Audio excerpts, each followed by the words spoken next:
You're paying what for rent? Amber shrieked as Mark stood frozen, staring at the signature on their rent increase. Noticed the elegant handwriting of his ex-wife Rebecca. For months, his alimony checks had funded their luxury high-rise lifestyle, but with one brilliant power move, Rebecca had doubled their rent overnight and become their landlord. Now Mark's perfect new life was crumbling in his hands, while across town, Rebecca sipped champagne, savoring the sweetest revenge imaginable. What desperate measures will Mark take when he realizes his ex-wife literally controls the roof over his head? Comment below with your thoughts, or share your own story of epic payback. Don't forget to like, subscribe to our channel, and share this video with someone who appreciates seeing justice served cold. The alimony check sat on Rebecca's kitchen table, waiting to be deposited. $5,000 every month. Like clockwork, the court had been generous. Mark's income as a senior investment banker had ensured that small consolation for the humiliation. Rebecca traced her finger along the check's edge. This money was supposed to help her rebuild her life, not finance theirs. Last week, she'd seen them by accident. Mark and Amber exiting the gleaming lobby of the Pinnacle, downtown's most exclusive residential tower. She'd been meeting a friend for lunch nearby and froze mid-step, watching as Mark placed his hand possessively on the small of Amber's back. The casual intimacy of the gesture had made Rebecca physically ill. "You're torturing yourself," said Diane, her divorce attorney, the following afternoon. The sleek conference room overlooked the city skyline. "The divorce is final. You need to move forward with what I gave up my career for him." Rebecca had been a promising financial analyst when she'd met Mark. She'd stepped back when their daughter was born, then never fully returned, supporting Mark's advancement instead. "You still have your MBA, your mind?" Diane shuffled some papers. "And significant assets, thanks to me." Rebecca sighed. "I know. I should be grateful." "Actually," Diane said, leaning forward, "I wanted to talk to you about an investment opportunity. A client of mine is quietly selling a property, limited partners only, no public listing. I'm not interested in real estate. It's the Pinnacle." Rebecca's head snapped up. "What? My client is the majority owner. Health issues, wants a clean, quick sale." Rebecca's mind raced. "That's where they live, is it?" Diane's expression remained neutral, but her eyes sparked with interest. "Apartments, their rent for a fortune." The realization hit Rebecca like a physical blow. "My alimony is paying for their apartment." "Possibly," Diane shrugged. "Not my business." Rebecca stared out the window, her reflection ghost-like against the glass. 23 years she'd spent supporting Mark, managing their home, raising Emily. She'd attended countless corporate dinners, entertained his clients, edited his presentations. She'd been his partner in every sense until he decided she wasn't enough. "Tell me more about this investment opportunity," Rebecca said finally. "The current owner wants $18 million. The building generates approximately $2 million in annual rental income. It's a solid investment." Rebecca had received $12 million in the divorce settlement, plus the house and alimony. She could afford it, barely. But the thought of owning the building where Mark and his girlfriend lived, the current owner, would they be willing to keep the sale quiet? Diane smiled slightly. "My client values discretion above all else, and as the owner, I would have control over rental rates. Complete control, within legal parameters. There are rent control laws, but they allow for reasonable increases, especially with property improvements." Rebecca picked up her purse. "I need to think about it." "Don't think too long. I have other interested parties." That night, Rebecca couldn't sleep. She paced her too-empty house, the house where she and Mark had raised Emily, now away at college. Their family photos still hung on the walls. She hadn't had the energy to take them down. In one, Mark stood with his arm around her at Emily's high school graduation, his smile reaching his eyes. Had he already been seeing Amber then? Rebecca grabbed her laptop and searched for the Pinnacle. The building's website showcased gleaming, hardwood floors, floor-to-ceiling windows, a rooftop pool. Amenities included a concierge, fitness center, and private dining room. No wonder Amber had been so eager to move in. Rebecca thought about the alimony check on her kitchen table. $5,000 a month, 12 times a year, for half the length of their marriage. Nearly $60,000 annually, for the next 11 years. Money that was now paying for Mark and Amber's luxury lifestyle. She opened her banking app and transferred the funds. Then she picked up her phone. "Diane, it's Rebecca. I'd like to see the financials for the Pinnacle. And I need absolute confidentiality. As she hung up, Rebecca felt something unfamiliar, flicker of power, of possibility. For the first time since finding Mark's text messages to Amber 6 months ago, she didn't feel like a victim. She felt like someone with a plan. Rebecca spent the next week researching the Pinnacle with the thoroughness that had once made her a rising star in financial analysis. She pored over property records, tax assessments, and comparable sales in the area. The more she learned, the more convinced she became that this wasn't just about revenge, was a sound investment. The building's current owner was William Hargrove, a name Rebecca recognized. She and Mark had attended charity galas with the Hargroves years ago. Rebecca had even served on a hospital fundraising committee with William's wife, Eleanor. Diane, the owner of the Pinnacle, it's Bill Hargrove, isn't it? Rebecca asked during their next meeting. Diane raised an eyebrow. I can neither confirm nor deny. If it is, I know him. We're not close, but we've moved in the same circles. That could be advantageous, Diane admitted. He's concerned about the building's legacy. He developed it himself. Rebecca nodded. What's his health issue? Pancreatic cancer, stage 4. I'm sorry to hear that. Rebecca meant it. Despite her current state of mind, she wouldn't wish that on anyone. He wants to settle his affairs quickly. He's motivated to sell, but not desperate. The property is extremely valuable. Rebecca took a deep breath. I want to make an offer, but I need 2 things. First, absolute secrecy about my identity as the buyer. Second, I need to know which apartment belongs to Mark and Amber Collins. Diane studied her client carefully. May I ask why? You may not. Rebecca met her gaze steadily. But I assure you, I won't do anything illegal. Creating an LLC to purchase the property would shield your identity, Diane said after a moment. As for the tenant information, that's typically disclosed during due diligence. Perfect. Rebecca opened her laptop. I'm prepared to offer $17 million. Contingent on a thorough inspection and review of all financial records and lease agreements. Diane looked surprised. That's only $1 million below asking. Most buyers start lower. I'm not most buyers. I want this deal to close quickly, with minimal complications. Rebecca's voice was calm, but her heart raced. And I want a meeting with Mr. Hargrove, in person. 3 days later, Rebecca sat across from William Hargrove in the wood-paneled study of his Westchester estate. Despite his illness, he remained an imposing figure, tall and broad-shouldered, though considerably thinner than she remembered. Rebecca, he said, extending his hand, it's been years. Eleanor mentioned you were going through a divorce. I'm sorry to hear that. Rebecca shook his hand firmly. Thank you. And I'm sorry about your health, Bill. He waved dismissively. We all have our time. Mine's coming sooner than expected, that's all. He gestured to the chairs by the fireplace. Diane tells me you're interested in the Pinnacle. Very much so. Rebecca sat, smoothing her skirt. It's a beautiful building. You should be proud. I am. His eyes lit up. We broke ground in '08, right when everyone said the market was finished. Proved them wrong. The Pinnacle has been fully occupied since completion, with a waiting list. That's impressive. So, he leaned forward. Why? The secrecy. Diane mentioned you're creating an LLC for the purchase. That's not unusual, but the emphasis on discretion is interesting. Rebecca had prepared for this question. My ex-husband works in finance. Any major investment I make will attract attention and potentially interference. I prefer to operate independently now. Bill nodded slowly. I understand. My first wife took me to the cleaners when we split. Second time around was much better. He smiled at a photo of Eleanor on his desk. Found the right one. Rebecca forced herself to smile back. I'm glad to hear that. About your offer, it's fair. But I have other interested parties.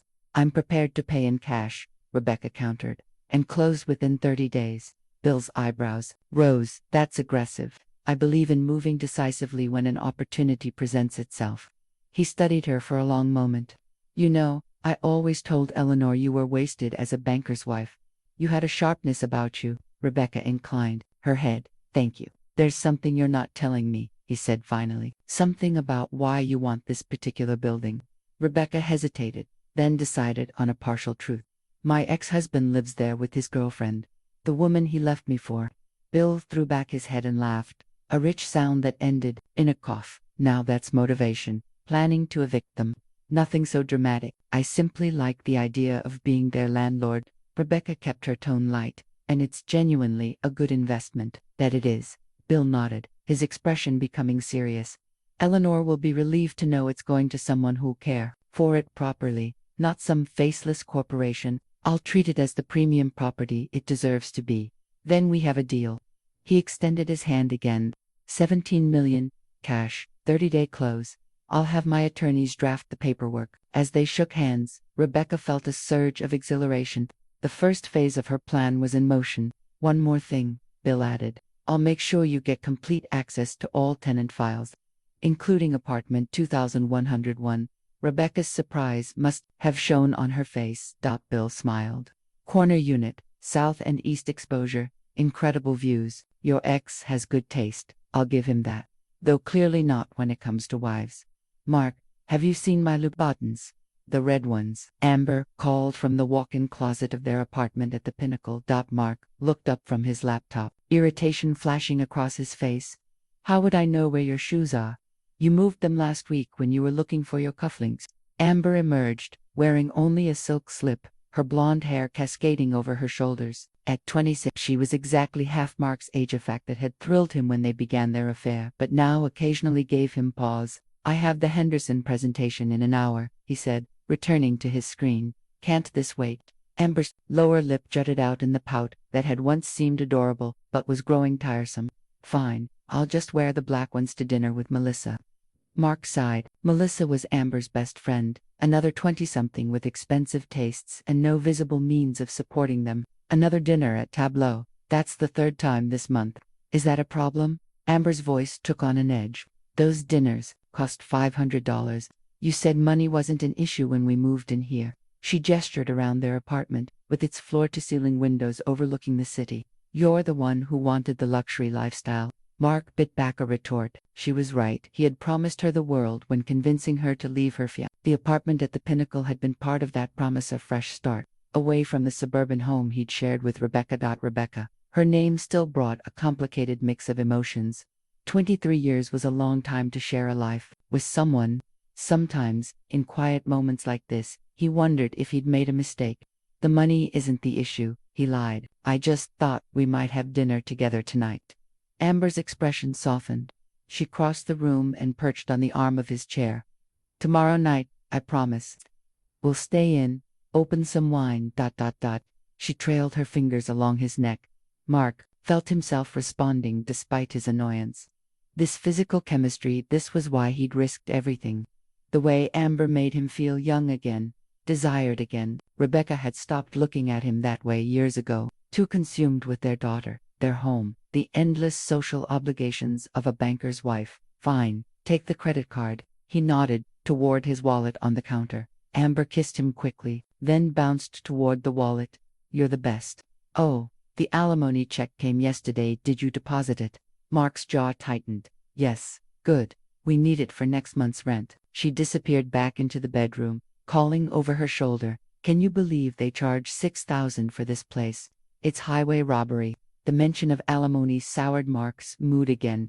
$5,000 a month to Rebecca, plus Emily's college expenses. The divorce had cost him far more than he'd anticipated. His salary at Preston and Marsh was substantial, but between the alimony, child support, and Amber's spending habits, his savings were dwindling. His phone buzzed with a text from his daughter. Dad, need to talk about Thanksgiving plans. Call me. Mark felt a pang of guilt.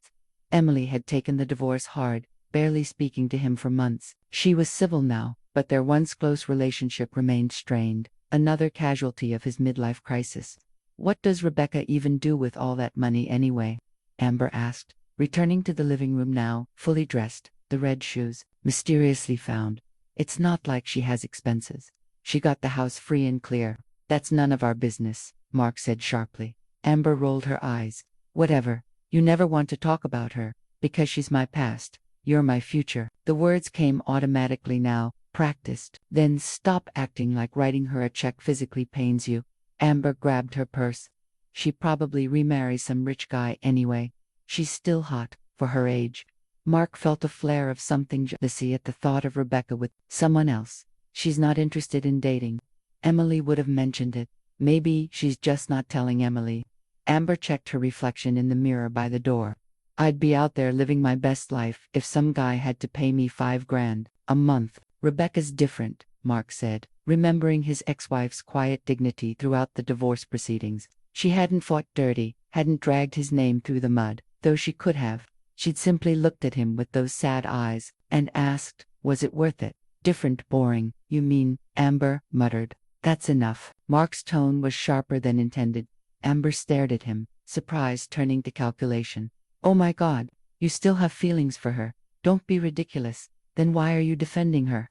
I'm not. Mark ran a hand through his hair, graying at the temples despite his expensive salon treatments. We have history, a child together. It's complicated. Doesn't seem complicated to me. Amber's voice was cold now. You wanted me, you left her, end of story. She grabbed her keys. I'm going to be late for Melissa. The door slammed behind her, leaving Mark alone in the pristine apartment that never quite felt like home. He loosened his tie and walked to the window, looking out at the city spread before him.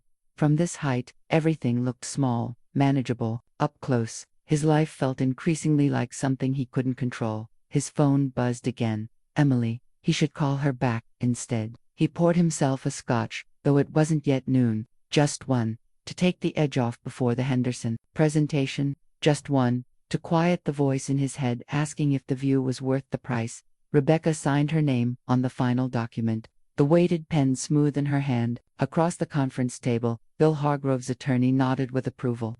Congratulations, Miss Thorne, he said, using Rebecca's maiden name, the name she'd reclaimed after the divorce. You are now the owner of the Pinnacle. Rebecca set down the pen carefully. $17 million, the largest transaction of her life, negotiated and executed in less than 30 days. She felt strangely calm. The funds have been transferred, Diane confirmed, checking her phone. The deed will be recorded this afternoon. Bill Hargrove, attending via video conference from his hospital bed, smiled weakly. Take good care of her, Rebecca. The Pinnacle was my finest achievement. I will, Bill. Rebecca meant it. Despite her ulterior motives, she respected the building's quality and Hargrove's vision. I hope Eleanor is with you. The camera panned slightly to show Eleanor Hargrove seated beside her husband. I am. Thank you for asking, Rebecca. Her eyes were tired but her smile genuine. Bill has been singing your praises. Says you're a natural businesswoman. Rebecca inclined her head. That's kind of him. After a few more pleasantries, the call ended. Rebecca gathered her documents into her leather portfolio. When can I meet with the property manager?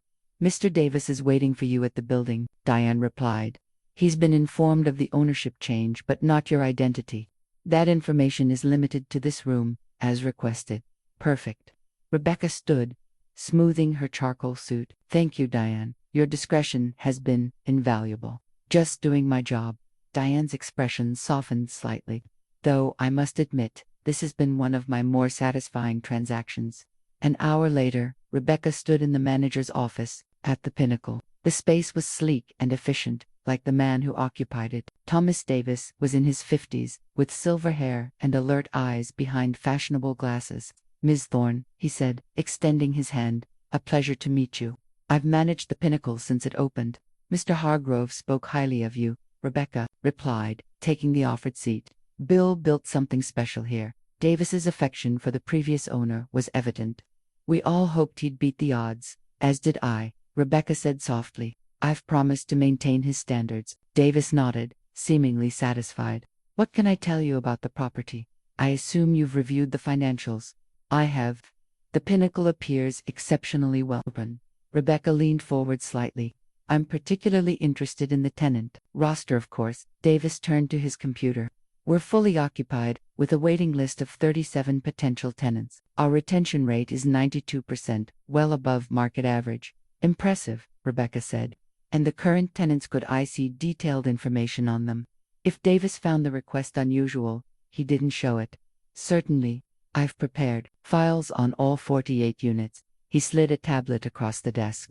You'll find comprehensive information, lease terms, payment history, any maintenance requests. Rebecca took the tablet, her heart racing despite her calm exterior. Thank you. I'd like to review this privately, if you don't mind. Of course, Davis stood. I'll give you the office. Take all the time you need. When the door closed behind Rebecca's fingers flew across the screen, searching for apartment 2101. There it was, leased to Mark Collins and Amber Russo 11 months ago, at 2-year lease at $6,000 monthly, with an annual escalation clause allowing up to a 7% increase. Rebecca scrolled through the file. Perfect payment history, her alimony checks at work, no maintenance issues reported. The lease included access to all amenities, pool, fitness center, concierge services, valet parking. JIC continued through the tenant roster, noting names, professions, lease terms, several prominent business people, a few doctors, an opera singer, to tech entrepreneurs. The Pinnacle attracted an exclusive clientele. Davos knocked softly before re-entering, finding everything you need. Yes, thank you. Rebecca set down the tablet. I'd like to see the building now. The common areas, and perhaps a vacant unit if one's being prepared. We have 1602 turning over next week. The previous tenant just moved out. For the next hour, Davis guided Rebecca through the Pinnacle, the marble lobby with its 20-foot ceilings, the rooftop pool with panoramic city views, the state-of-the-art fitness center, the residence lounge with its fireplace and honor bar. This is all quite impressive, Rebecca said as they rode the elevator to the 16th floor. No wonder your retention rate is so high.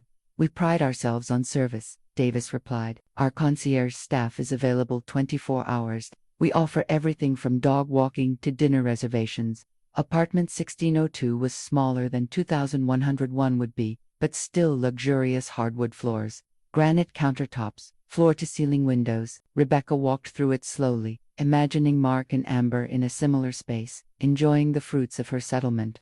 The building seems perfectly maintained, she said as they returned to the lobby. I don't anticipate making significant changes. 2 operations. Davis looked relieved. That's good to hear.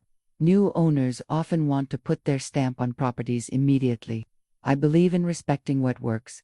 Rebecca paused, choosing her words carefully. There is one matter I'd like to discuss. The rental rates. Yes, some adjustments may be warranted, based on market conditions. Rebecca kept her tone casual.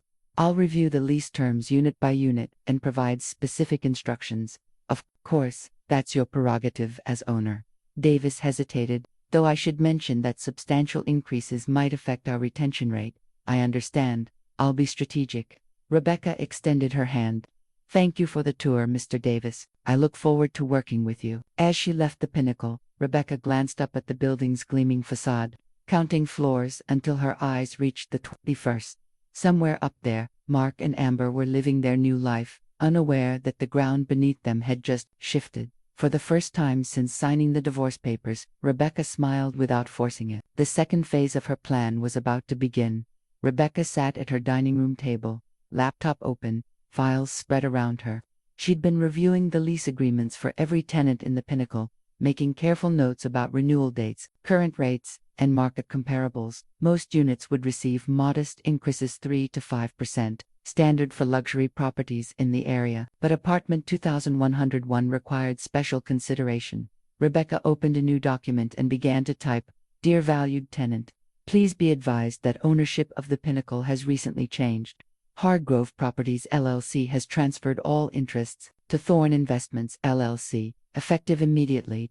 As the new owner, we have conducted a comprehensive review of all lease agreements and rental rates. Based on current market conditions and property assessments, your monthly rent will increase from $6,000 to $12,000, effective the 1st of next month. This adjustment reflects the premium location and amenities of Unit 2101, including its corner position and superior views. Should this new rate exceed your budget, please contact management regarding termination options. We value all our tenants and look forward to a mutually beneficial relationship. Sincerely, Rebecca Thorn, owner, Thorn Investments LLC. Rebecca read the letter 3 times, tweaking words, adjusting the tone. She debated removing her name, maintaining the anonymity of her LLC, but ultimately decided against it. She wanted Mark to know exactly who was behind the increase. Her phone rang. Thomas Davis. Miss Thorn, I've reviewed your proposed rent adjustments, he said after pleasantries were exchanged. Most seem perfectly reasonable, but I noticed Unit 2101 is marked for a 100% increase. Is that correct? It is. Rebecca kept her voice neutral. That particular unit has been significantly undervalued. With respect, Ms. Thorne, doubling the rent without warning could lead to legal challenges. New York has tenant protection laws that I've consulted with my attorney. The lease for 2101 includes an escalation clause that permits increases based on market assessment. The clause doesn't specify a percentage cap. That's technically true, Davis admitted, but such a dramatic increase is unprecedented. I understand your concerns, Mr. Davis. Rebecca softened her tone, but I've made my decision. If the tenants choose to vacate, we have a waiting list. A pause. May I ask if there's something personal involved here? You specifically requested information on this unit during our first meeting. Rebecca hesitated. Davis was perceptive of quality she'd normally appreciate in a property manager. Mr. Davis, I value your professionalism. Let's just say I have my reasons and leave it at that. Another pause. I see. Well, it's your building. When would you like the notices delivered? This Friday. I've prepared all the letters. Standard increases for most tenants, with the exception we've discussed. Very well. I'll see that they're distributed. After hanging up, Rebecca leaned back in her chair, doubt creeping in for the first time. Was she going too far? $12,000 monthly would strain even Mark's considerable resources, combined with alimony and Emily's college expenses. Her phone pinged with a text from her daughter. Mom, can we talk about Thanksgiving? Dad's being weird about it. Rebecca sighed. Emily was still caught in the middle, trying to navigate holidays with divorced parents, another consequence of Mark's selfish choices. Of course, sweetheart. Call me when you're out of class. Friday arrived crisp and clear. Rebecca woke early, unable to sleep past dawn. Today, Mark would learn who his new landlord was. Today, the scales would tip. She dressed carefully in a charcoal suit and ivory blouse, applied her makeup with precision, and drove downtown for her scheduled meeting with Davis. As she entered the Pinnacle's lobby, she caught a glimpse of herself in the mirrored wall, slim, her dark hair cut in a sleek bob that emphasized her cheekbones. At 49, she looked better than she had in years, the stress of her failing marriage replaced by a new sense of purpose. The notices are ready for your approval, Davis said when she entered his office. He gestured to a stack of envelopes on his desk. I'll begin distribution this afternoon. Rebecca picked up the envelopes, flipping through until she found 2101. I'll deliver this one personally. Davis raised an eyebrow. That's unusual. I happen to know, but tenant. Rebecca met his gaze steadily. We have history. Understanding dawned in Davis's eyes. I see. Would this tenant happen to be your ex-husband? He would. Davis considered this, then unexpectedly smiled. My ex-wife's attorney took my beach house in the settlement. I've always regretted not fighting harder for it. Rebecca returned the smile, sensing an ally. Sometimes justice arrives late. Indeed, it does. Davis nodded toward the envelope in her hand. Would you like me to accompany you? For official purposes? That would be perfect. They rode the elevator to the 21st floor in silence. Rebecca's heart pounded as they approached apartment 2101, but her hand remained steady as she knocked firmly on the door. No answer. She hadn't really expected one. Mark would be at work. Amber probably at brunch with friends. We'll leave it with the doorman, Davis suggested. He'll ensure they receive it when they return. Downstairs, Rebecca handed the envelope to Franco, the afternoon doorman, instructing him to deliver it personally rather than placing it in their mailbox. Of course, Miss Thorne, Franco said, his expression revealing nothing though Rebecca suspected. Davis had already briefed the staff on the ownership change. Please let me know when it's been delivered, she added, handing him her business card. It's important that they receive it today. As Rebecca left the Pinnacle, she felt lighter somehow, as if a weight she'd carried for months had begun to lift. The notice was just a piece of paper, the rent increase just numbers on a page, but they represented something more profound, her reclamation of power. Her phone rang as she reached her car. Franco, Ms. Thorne, Mr. Collins, and Ms. Russo just returned. I've delivered the envelope as requested. Thank you, Franco. Rebecca started her car. Did they open it? Yes, ma'am, they did. A pause. Mr. Collins seemed surprised. Rebecca smiled. I imagine he did. Thank you again. She drove home slowly, savoring the moment. By now, Mark would know. By now, he would understand that the rules had changed. Rebecca Thorne was no longer the discarded wife, passively accepting her fate. She was the landlord now. Mark stared at the notice, reading it for the third time, as if the words might somehow rearrange themselves into something less devastating. $12,000. Ember's voice rose shrilly. That's insane. They can't do this. Apparently, they can. Mark's voice was hollow. He kept returning to the signature at the bottom. Rebecca Thorne, his ex-wife. There has to be a mistake. Amber paced their living room, the rent notice crumpled in her fist. Call the management office. Mark reached for his phone, still numb with shock. Rebecca had bought their building. Rebecca had doubled their rent. Rebecca quiet, predictable. Rebecca had orchestrated the most elaborate revenge he could imagine. The management office connected him immediately. Mr. Davis speaking. This is Mark Collins, apartment 2101. There's been a mistake with our rent notice. No mistake, Mr. Collins. Davis's tone was professionally neutral. The new owner has reassessed all rental rates. Yours has been adjusted to reflect market value for a premium corner unit. Market value. Mark's voice rose. No corner unit in this building goes for $12,000 a month. Actually, sir, comparable units in similar buildings command between $10,000 and $14,000. The new rate falls within that range. Mark took a deep breath, trying to remain calm. I'd like to speak with the owner. A pause. One moment. Mark waited, his free hand clenched into a fist. Amber watched him anxiously, her makeup smeared from frustrated tears. Hello, Mark. The familiar voice sent a jolt through him. Rebecca, I see you received the notice. Her tone was pleasant, almost conversational. What the hell are you playing at? He hissed. Playing? I'm not playing. Mark, I'm conducting business. I've purchased the Pinnacle as an investment property, and I'm adjusting the rental rates accordingly, by doubling our rent. This is harassment. Not at all. It's perfectly legal. Your lease includes an escalation clause that permits increases based on market assessment. You signed it. Mark felt cold sweat break out on his forehead. He had signed it, barely glancing at the fine print, eager to secure the prestigious address. Rebecca, be reasonable. You know we can't afford $12,000 a month. That's not my concern. If the new rate exceeds your budget, the notice outlines termination options. This is about punishing me, isn't it? Mark lowered his voice, moving away from Amber. For the divorce? This is about business. Mark, nothing more. Bullshit. He rarely swore, but the cool detachment in her voice infuriated him. You're using my alimony payments to fund this vendetta.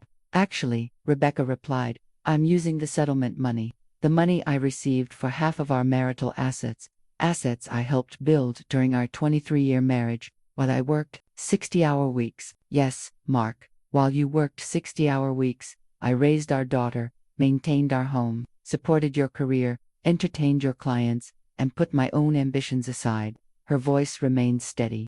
And while I did all that, you were sleeping with your assistant. The direct reference to his affair stunned him into momentary silence. Now, Rebecca continued, I'm simply making a sound investment. The Pinnacle is an excellent property with strong returns. Rebecca, please, if you'd like to discuss terminating your lease early, Mr. Davis can assist you. Otherwise, the new rate takes effect next month. Have a good day, Mark. The line went dead.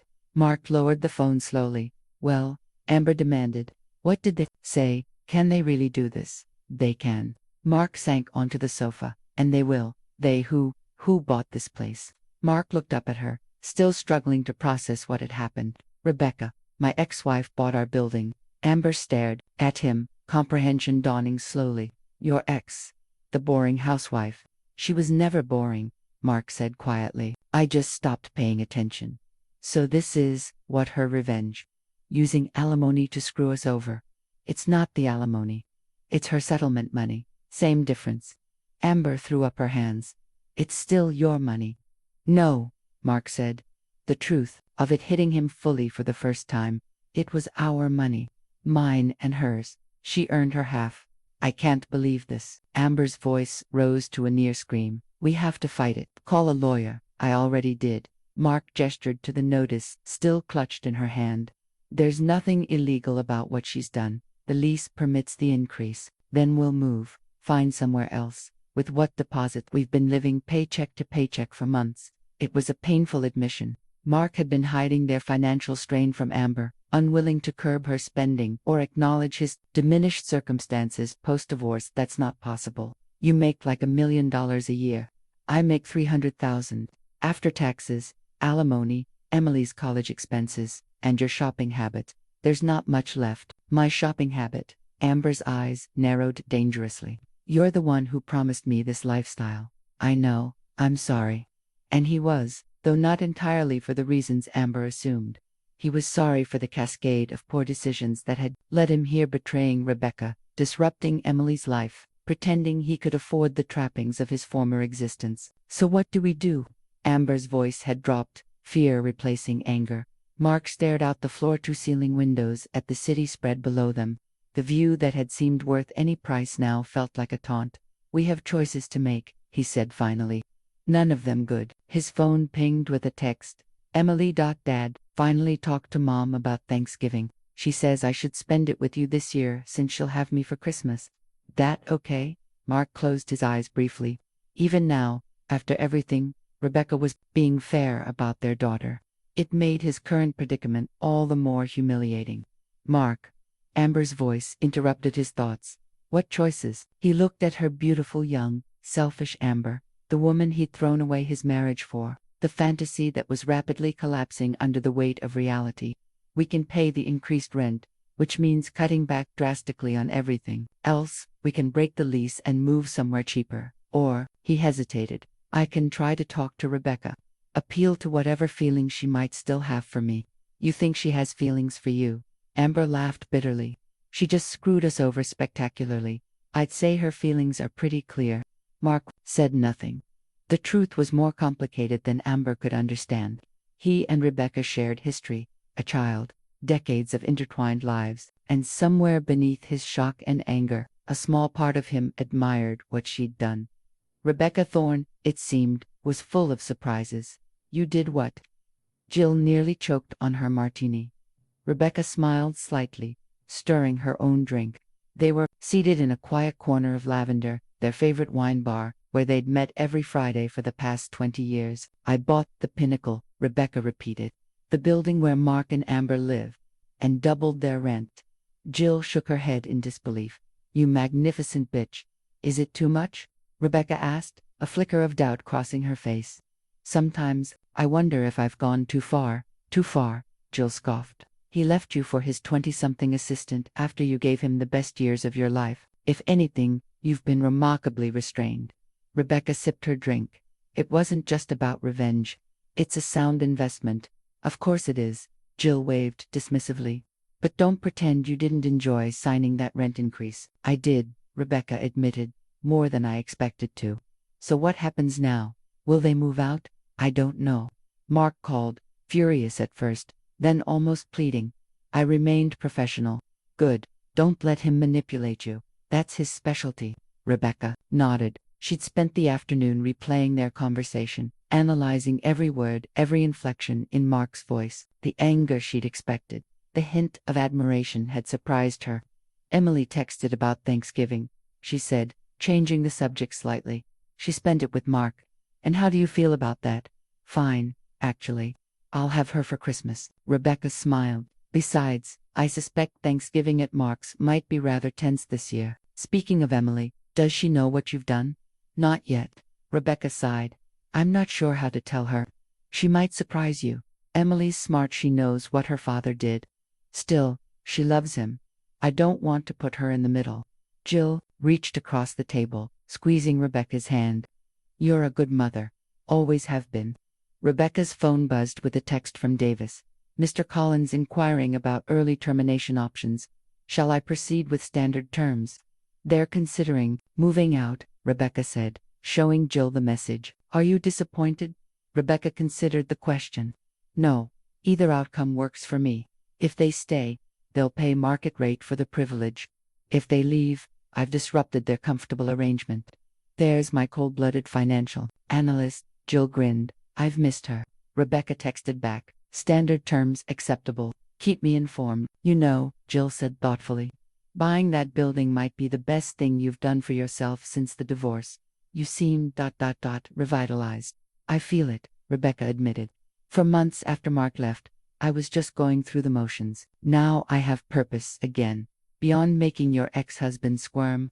Yes, Rebecca smiled. Though that's certainly a bonus.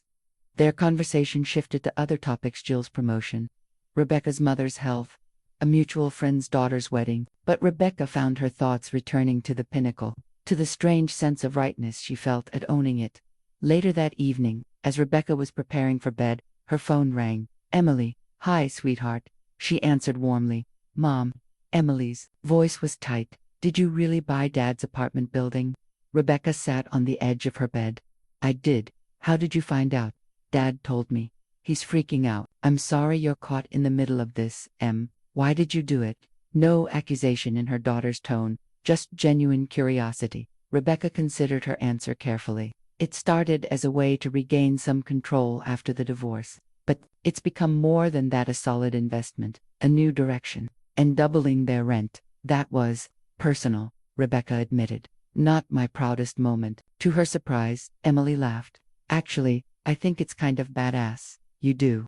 Mom, for as long as I can remember, you've put everyone else first at me, even his clients. You disappeared into his life. Now you're reclaiming yours. Rebecca felt unexpected tears prick her eyes. When did you get so wise? I've always been wise. I'm your daughter. They both laughed, the tension broken. So you're okay with this? Rebecca asked. It's not really about me, is it? This is between you and Dad. Emily paused. Though, if you're asking if I think he deserves it, yeah, I kinda do. I don't want to make things harder for you. Mom, I'm 20. I can handle my parents being complicated humans who sometimes do petty things to each other. Petty? Rebecca feigned offense. I prefer strategically vindictive. Emily snorted. Whatever helps you sleep at night. After they hung up, Rebecca felt lighter. Emily's reaction had been her biggest concern, and her daughter's unexpected support removed the last of her doubts. Her phone buzzed again, a text from Davis. Your ex-husband is in the lobby, demanding to see you. Shall I send him away? Rebecca stared at the message, her heart suddenly racing. She hadn't expected Mark to confront her directly, at least not so soon. No, I'll come down. Give me 20 minutes. She changed quickly from her pajamas into black pants and a cashmere sweater, applied minimal makeup, and ran a brush through her hair. In the elevator down to her garage, she took deep breaths, centering herself. She arrived at the pinnacle just after 10. The night doorman nodded respectfully as she entered. Good evening, Miss Thorne. Mr. Davis is waiting with Mr. Collins in the manager's office. Thank you, Eric. As she walked across the marble lobby, Rebecca caught her reflection in the mirrored wall. She looked composed, confident, nothing like the shattered woman she'd been 6 months ago. Finding Mark's texts to Amber. Davis stood when she entered his office. Mark remained seated, his expression stormy. Miss Thorne, Davis said formally, though his eyes held a glint of amusement. Mr. Collins requested this meeting rather urgently. Thank you, Mr. Davis. I can take it from here. Davis nodded and left, closing the door behind him. Rebecca sat across from Mark, folding her hands in her lap. It's late. Mark, what's so urgent? He looked tired, his normally immaculate appearance slightly rumpled. This has to stop, Rebecca. What, specifically? This, he gestured vaguely. Vendetta. Using my own money against me. Your money. Rebecca raised an eyebrow. The settlement was mine, fairly adjudicated. As was the house, as is the alimony. You know what I mean. I really don't. Mark ran a hand through his hair in frustration. You're punishing me for ending our marriage. No, Mark, I'm making a business decision. The fact that it impacts you is ... coincidental, bullshit. Rebecca shrugged. Believe what you want. We can't afford the new rent. You know that. Then, I suggest you find more affordable accommodations. Mark leaned forward. Is that what you want? To drive us out of our home? It's not your home, Mark. It's my property. And what I want is fair market value for a premium unit. He stared at her, searching her face. I don't even recognize you anymore. Rebecca smiled slightly. Funny. I was just beginning to recognize myself again. The next morning, Rebecca found Mark on her doorstep, looking like he hadn't slept. He held a small paper bag and 2 coffee cups. Peace offering, he said, lifting the cups slightly. Your favorite oat milk latte, extra hot. Rebecca hesitated, then stepped back to let him in.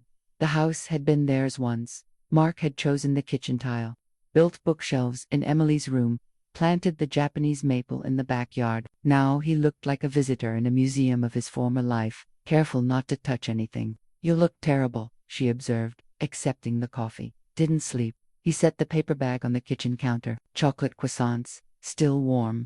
Rebecca left the bag untouched. Why are you here, Mark? He sat at the kitchen island, the same spot where he'd eaten breakfast for 2 decades. I want to negotiate about the rent increase. It's punitive, and you know it. Rebecca leaned against the counter, maintaining distance between them. The increase reflects market value. For comparable units, maybe, but those are newly renovated, with upgraded appliances. Ours is original. It was a fair point. Rebecca sipped her coffee, still exactly how she liked it. What are you proposing? 8,000 instead of 12. Still a significant increase. But within our means. Within your means or Amber's shopping budget. Mark winced. That's not fair. Isn't it? You left me for a woman who spends more on shoes each month than our mortgage payment. This isn't about Amber. Of course it is. Rebecca set down her cup. Everything changed when she entered the picture. Our marriage was already in trouble. Rebecca, you know that. What I know is that instead of working on it, instead of counseling or honest conversation, you chose to cheat. Mark stared at his hands. I made a mistake. A mistake is forgetting an anniversary. Sleeping with your assistant for 6 months is a choice. Silence fell between them, heavy with 2 decades of shared history and 6 months of bitter separation. 8,000, Mark said finally. And I'll have the unit painted and carpets cleaned at my expense. Rebecca almost laughed. He was still trying to negotiate, as if they were discussing a business deal, not the wreckage of their marriage. The rent stays at 12. Rebecca, be reasonable. I am being reasonable. I'm treating you like any other tenant. But I'm not any other tenant. He stopped. You're what, Mark? My husband. My partner. The father of my child. Rebecca's voice remained steady. Only one of those is still true, and it doesn't entitle you to special treatment. Mark stood abruptly, pacing the kitchen. What do you want from me? An apology. Fine. I'm sorry. I handled everything badly. This isn't about an apology. Then what? Punishment? Revenge? Rebecca considered the question seriously. Maybe at first. But now it's about something else. What consequences, Mark? For perhaps the first time in your life, you're facing the consequences of your actions without me softening the blow. He stopped pacing, staring at her. That's not fair. No. For 23 years, I managed our home, raised our daughter, supported your career, and smoothed your path. I made excuses when you missed Emily's events. I covered for you with friends. When you worked late, I handled everything from vacation planning to Christmas shopping to your mother's nursing home care. I know all that. I appreciated it. Did you? Because from where I stand, you took it for granted. You assumed I would always be there, handling the messy parts of life so you could focus on your career and, eventually, your affair. Mark flinched. I never meant to hurt you, but you did. Rebecca's voice softened slightly. And now you're upset because I'm no longer cushioning you from reality. The reality being that I can't afford a $12,000 rent payment, then move. Just like that. Just like that. Rebecca crossed her arms. Just like you moved out of our marriage. Mark sat heavily on one of the kitchen stools. I can't believe this is happening. Welcome to consequences. He looked up at her, a flicker of the man she'd once loved visible beneath the defensive exterior. Emily says I should have seen this coming, that you were always smarter than I gave you credit for.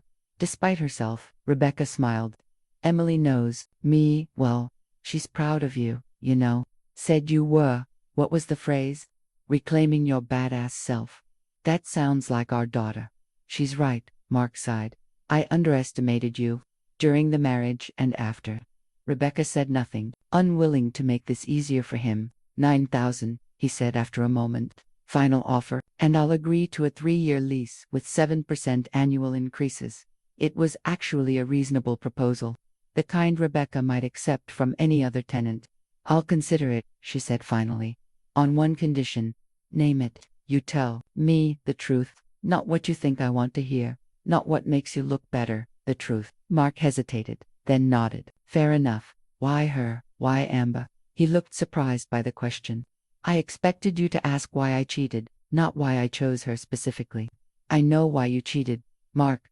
You were bored, restless, afraid of aging, intoxicated by attention from a younger woman, tale as old as time. Rebecca kept her voice matter of fact. But why her? What made her worth destroying our family?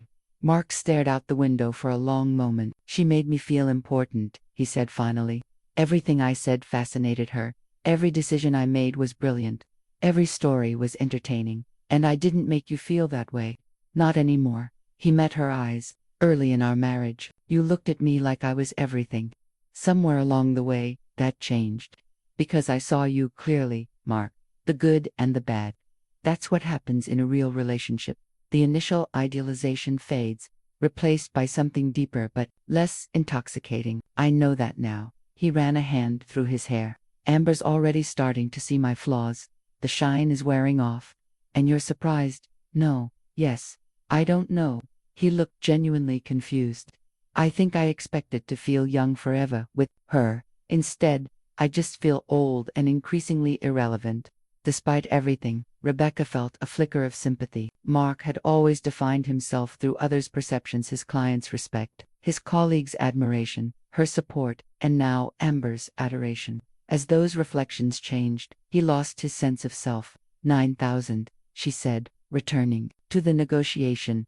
With a 2-year lease, not 3. And you pay for a complete renovation of the unit, paint, carpet, appliance upgrades. When you eventually move out, those improvements stay with the property. Mark looked up, surprise evident on his face. You're agreeing, I'm negotiating. There's a difference. Why? You hold all the cards. Rebecca considered the question. Why was she willing to compromise? Not for Mark's sake, certainly. Not even for Emily's, though their daughter would be relieved. Because I don't need to crush you to prove my worth anymore, she said finally. That's your game, not mine. Mark nodded slowly. 2 years, 9,000, full renovation. I accept. I'll have the papers drawn up. He stood, recognizing the dismissal. At the kitchen door, he paused. For what it's worth, I am sorry.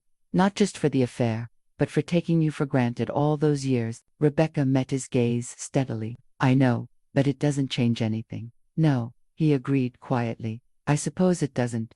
After he left, Rebecca sat alone in the kitchen, her coffee cold and forgotten. The negotiation had gone better than expected. She'd still secured a 50% increase, plus property improvements. But the real victory wasn't financial. It was the realization that she could face Mark without falling apart, could negotiate without emotion clouding her judgment, could set boundaries and hold firm. For the first time since the divorce, Rebecca felt not just angry or vindictive, but genuinely empowered. She'd reclaimed more than just fair market rent. She'd reclaimed herself. Rebecca was reviewing tenant applications in the Pinnacle's management office when Davis knocked on the door. Miss Thorne, there's someone here to see you. Amber Russo. Rebecca looked up in surprise. Mark's girlfriend? Yes, she's quite insistent. Rebecca hesitated, curiosity warring with caution. Send her in. Amber entered tentatively, nothing like the confident young woman Rebecca had glimpsed from afar. Up close, she was undeniably beautiful, glossy blonde hair, perfect makeup, designer clothes, but there was a vulnerability in her expression that caught Rebecca off guard. Ms. Russo. Rebecca remained seated, gesturing to the chair across from her desk. This is unexpected. Please call me Amber. She sat, clutching her expensive handbag like a shield. Thank you for seeing me. What can I do for you? I wanted to talk to you. About Mark. About ... She waved vaguely. Everything. Rebecca kept her expression neutral. I'm not sure we have anything to discuss. We do. Amber leaned forward. Look, I know how this looks. Young assistant steals boss from wife. Trust me, I know the stereotype. And yet, here we are. Here we are, Amber agreed. But it's not what you think. Rebecca raised an eyebrow. You're not living with my ex-husband in an apartment partially funded by my alimony payments. Well, yes, that part is true. Amber had the grace to look embarrassed. But it's not like I set out to destroy your marriage. I'm not particularly interested in your intentions. Fair enough. Amber straightened slightly. But I think you might be interested in what Mark's been hiding from you. That caught Rebecca's attention. Go on. The offshore accounts. For starters, Rebecca stilled. What offshore accounts? The ones in the Cayman Islands, set up 3 years ago through a shell company. I found the paperwork when I was organizing his home office last month. You're claiming Mark has hidden assets. Not claiming. Stating fact. Amber reached into her bag and pulled out a USB drive. It's all here. Account numbers, transactions, everything. Babafa made no move to take it. Why are you giving me this? Amber set the drive on the desk between them. Because I'm starting to see the real Mark Collins, and I don't like what I see. You're just realizing this now. I know how it sounds. Amber's polished veneer cracked slightly. When we started, he was charming, attentive, made me feel special. Said his marriage was already over in all but name. The classic line, yeah, well, I was 25 and stupid. Amber shrugged. But these past few months, especially since the divorce, he's changed. Or maybe the real him is just showing through. How so? He's controlling, monitors my spending while hiding his own, gets angry over little things, dismisses my opinions, talks about you constantly, about me. Rebecca couldn't hide her surprise. Comparisons mostly. Rebecca would have handled this differently. Rebecca never questioned my decisions. Amber's impression of Mark was unnervingly accurate. It's like he left you but still wants you around. Rebecca absorbed this, unsure how to respond. The thought of Mark comparing Amber to her was both satisfying and disturbing. When he got your notice about the rent increase, he was furious. Amber continued, but there was something else, almost like admiration. He said you'd finally shown your teeth, and now he's negotiated the increase down to 9,000. Yes. He came home almost smug about it. Amber leaned forward, puffed. When I realized he's still manipulating you, still controlling the narrative, and he's doing the same to me. Rebecca studied the younger woman, seeing beyond the perfect exterior to the intelligence beneath. So this is, what? Female solidarity, revenge for his manipulation, maybe a bit of both. Amber gestured to the USB drive. Plus, it's the right thing to do. He hid assets during your divorce. That's illegal. Yet you stayed with him, enjoying the benefits of those hidden assets. I didn't know then. I do now. Amber met Rebecca's gaze directly. I'm not claiming moral high ground here, but I'm trying to correct a wrong. Rebecca picked up the USB drive, turning it over in her fingers. Have you confronted him about this? No. He doesn't know I found the documents. What do you want in return for this information? Amber seemed surprised by the question. Nothing. Well, maybe not nothing. I'd like to know I did one decent thing in this mess. And your relationship with Mark. Over. I'm moving out next week. Amber smiled faintly. Don't worry, he'll still pay the 9,000. I made sure my name was removed from the lease during the Rebecca nodded slowly, pieces falling into place. You're smarter than he gives you credit for. Than anyone gives me credit for. Amber stood, smoothing her dress. People see blonde, pretty young, and assume empty-headed. Their mistake. Despite herself, Rebecca felt a grudging respect for the woman who had replaced her. Where will you go?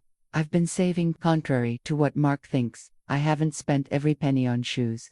Amber shouldered her bag. I've got a job interview next week. Marketing position at Wilson & Graham. That's a good firm. I know. I have an MBA from NYU, though Mark seems to have forgotten that part. She moved toward the door, then paused. For what it's worth, I am sorry. Not for loving him. I did, at first, but for the pain it caused you. Rebecca considered this unexpected apology. Thank you for the information. I'll make sure it's put to good use. I know you will. Amber hesitated. He underestimated you, you know, still does, even after what you pulled with the building. Men like Mark often underestimate women like us. Something passed between them, then a moment of unexpected connection, a shared understanding of what it meant to be dismissed, undervalued, reduced to a role in someone else's story. Good luck, Rebecca. You too, Amber. After she left, Rebecca sat for a long time, the USB drive heavy in her hand. If Amber was telling the truth, and somehow Rebecca believed she was, then Mark had committed fraud during their divorce proceedings. The settlement could be reopened, the hidden assets divided. It would be perfectly legal, perfectly justified. And yet, Rebecca felt strangely reluctant. Not because she didn't want what was rightfully hers, but because she was tired of her life, revolving around Mark's deceptions, his betrayals, his manipulations. She pocketed the USB drive. She would discuss it with her attorney, but not today. Today, she had a building to run, and a future to plan, one that increasingly seemed to extend beyond mere revenge.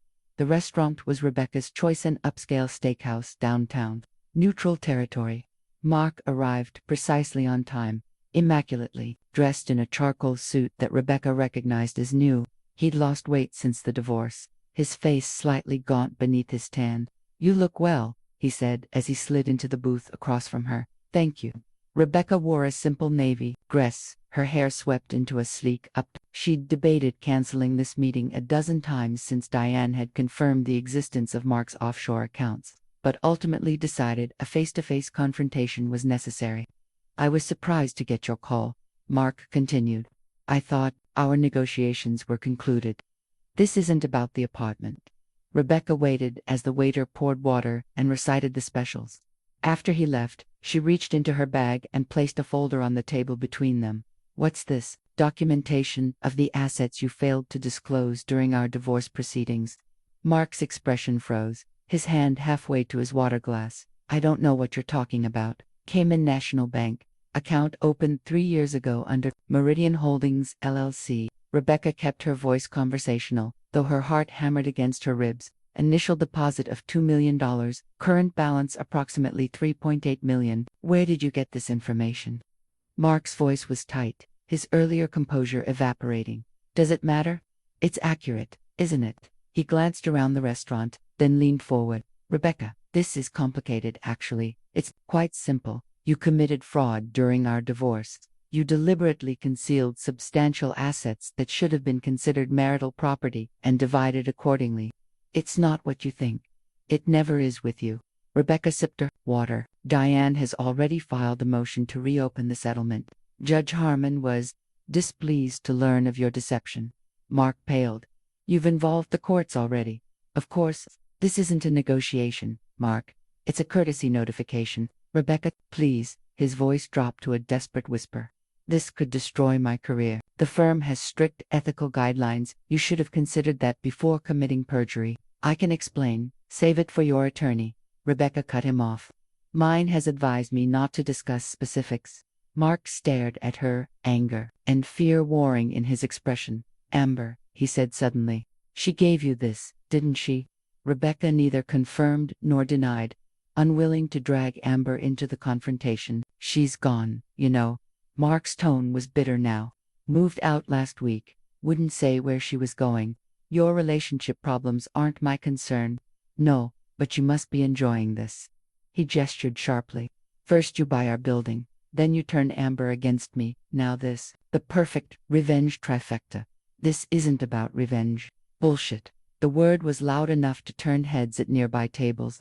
Mark lowered his voice with visible effort. "You've orchestrated this whole thing?" "I orchestrated nothing. You created this situation, Mark. You chose to hide assets. You chose to lie under oath. You chose to betray our marriage." Rebecca leaned forward. "All I'm doing is ensuring you face the consequences of those choices." "And what about Emily? Have you considered how this will affect her? Don't you dare use our daughter as a shield." Rebecca's voice was ice. "Emily is an adult. She understands more than you give her credit for. She'll be humiliated when this becomes public. Perhaps you should have thought of that before hiding millions of dollars from your family." Mark ran a hand through his hair, desperation replacing anger. "What do you want, Rebecca? More money? Fine. I'll transfer the full amount to you. Just keep this out of the courts.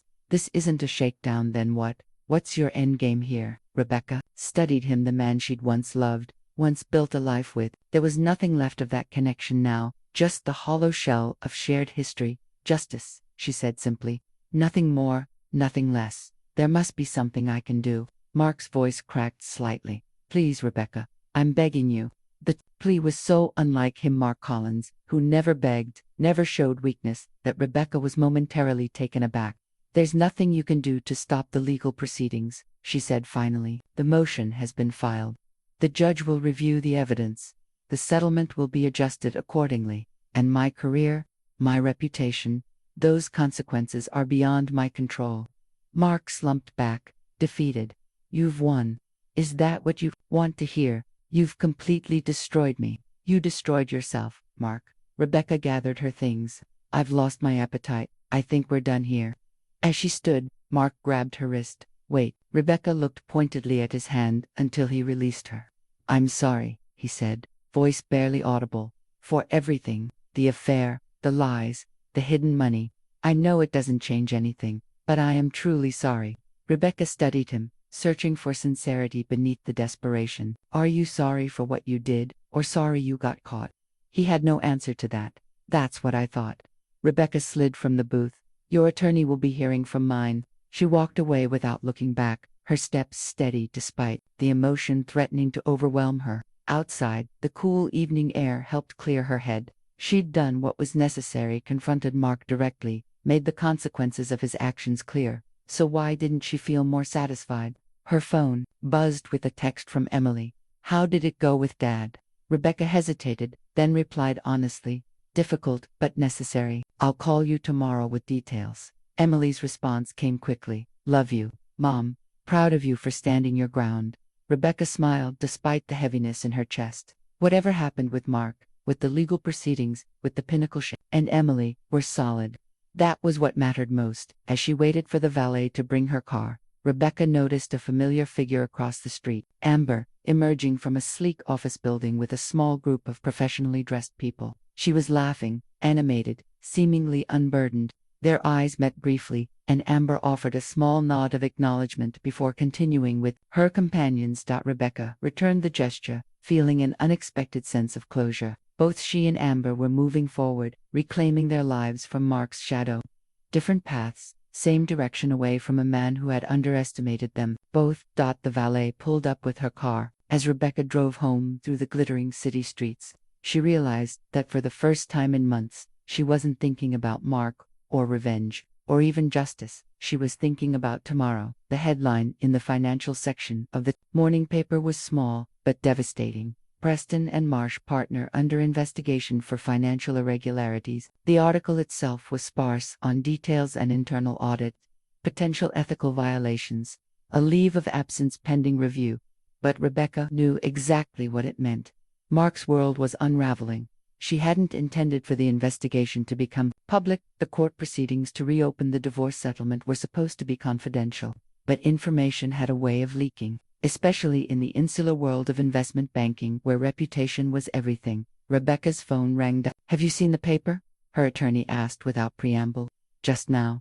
This wasn't our doing. Apparently, one of the partners at Preston and Marsh is on the board of Mark's bank. When they received the subpoena for his records, questions were raised. I see.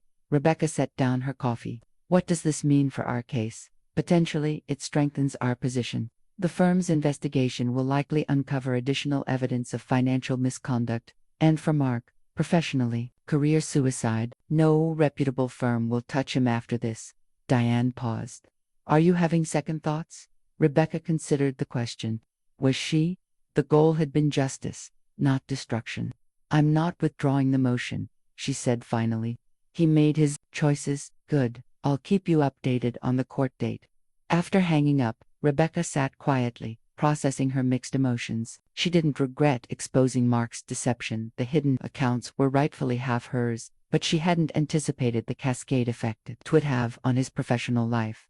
Her doorbell rang, interrupting her thoughts.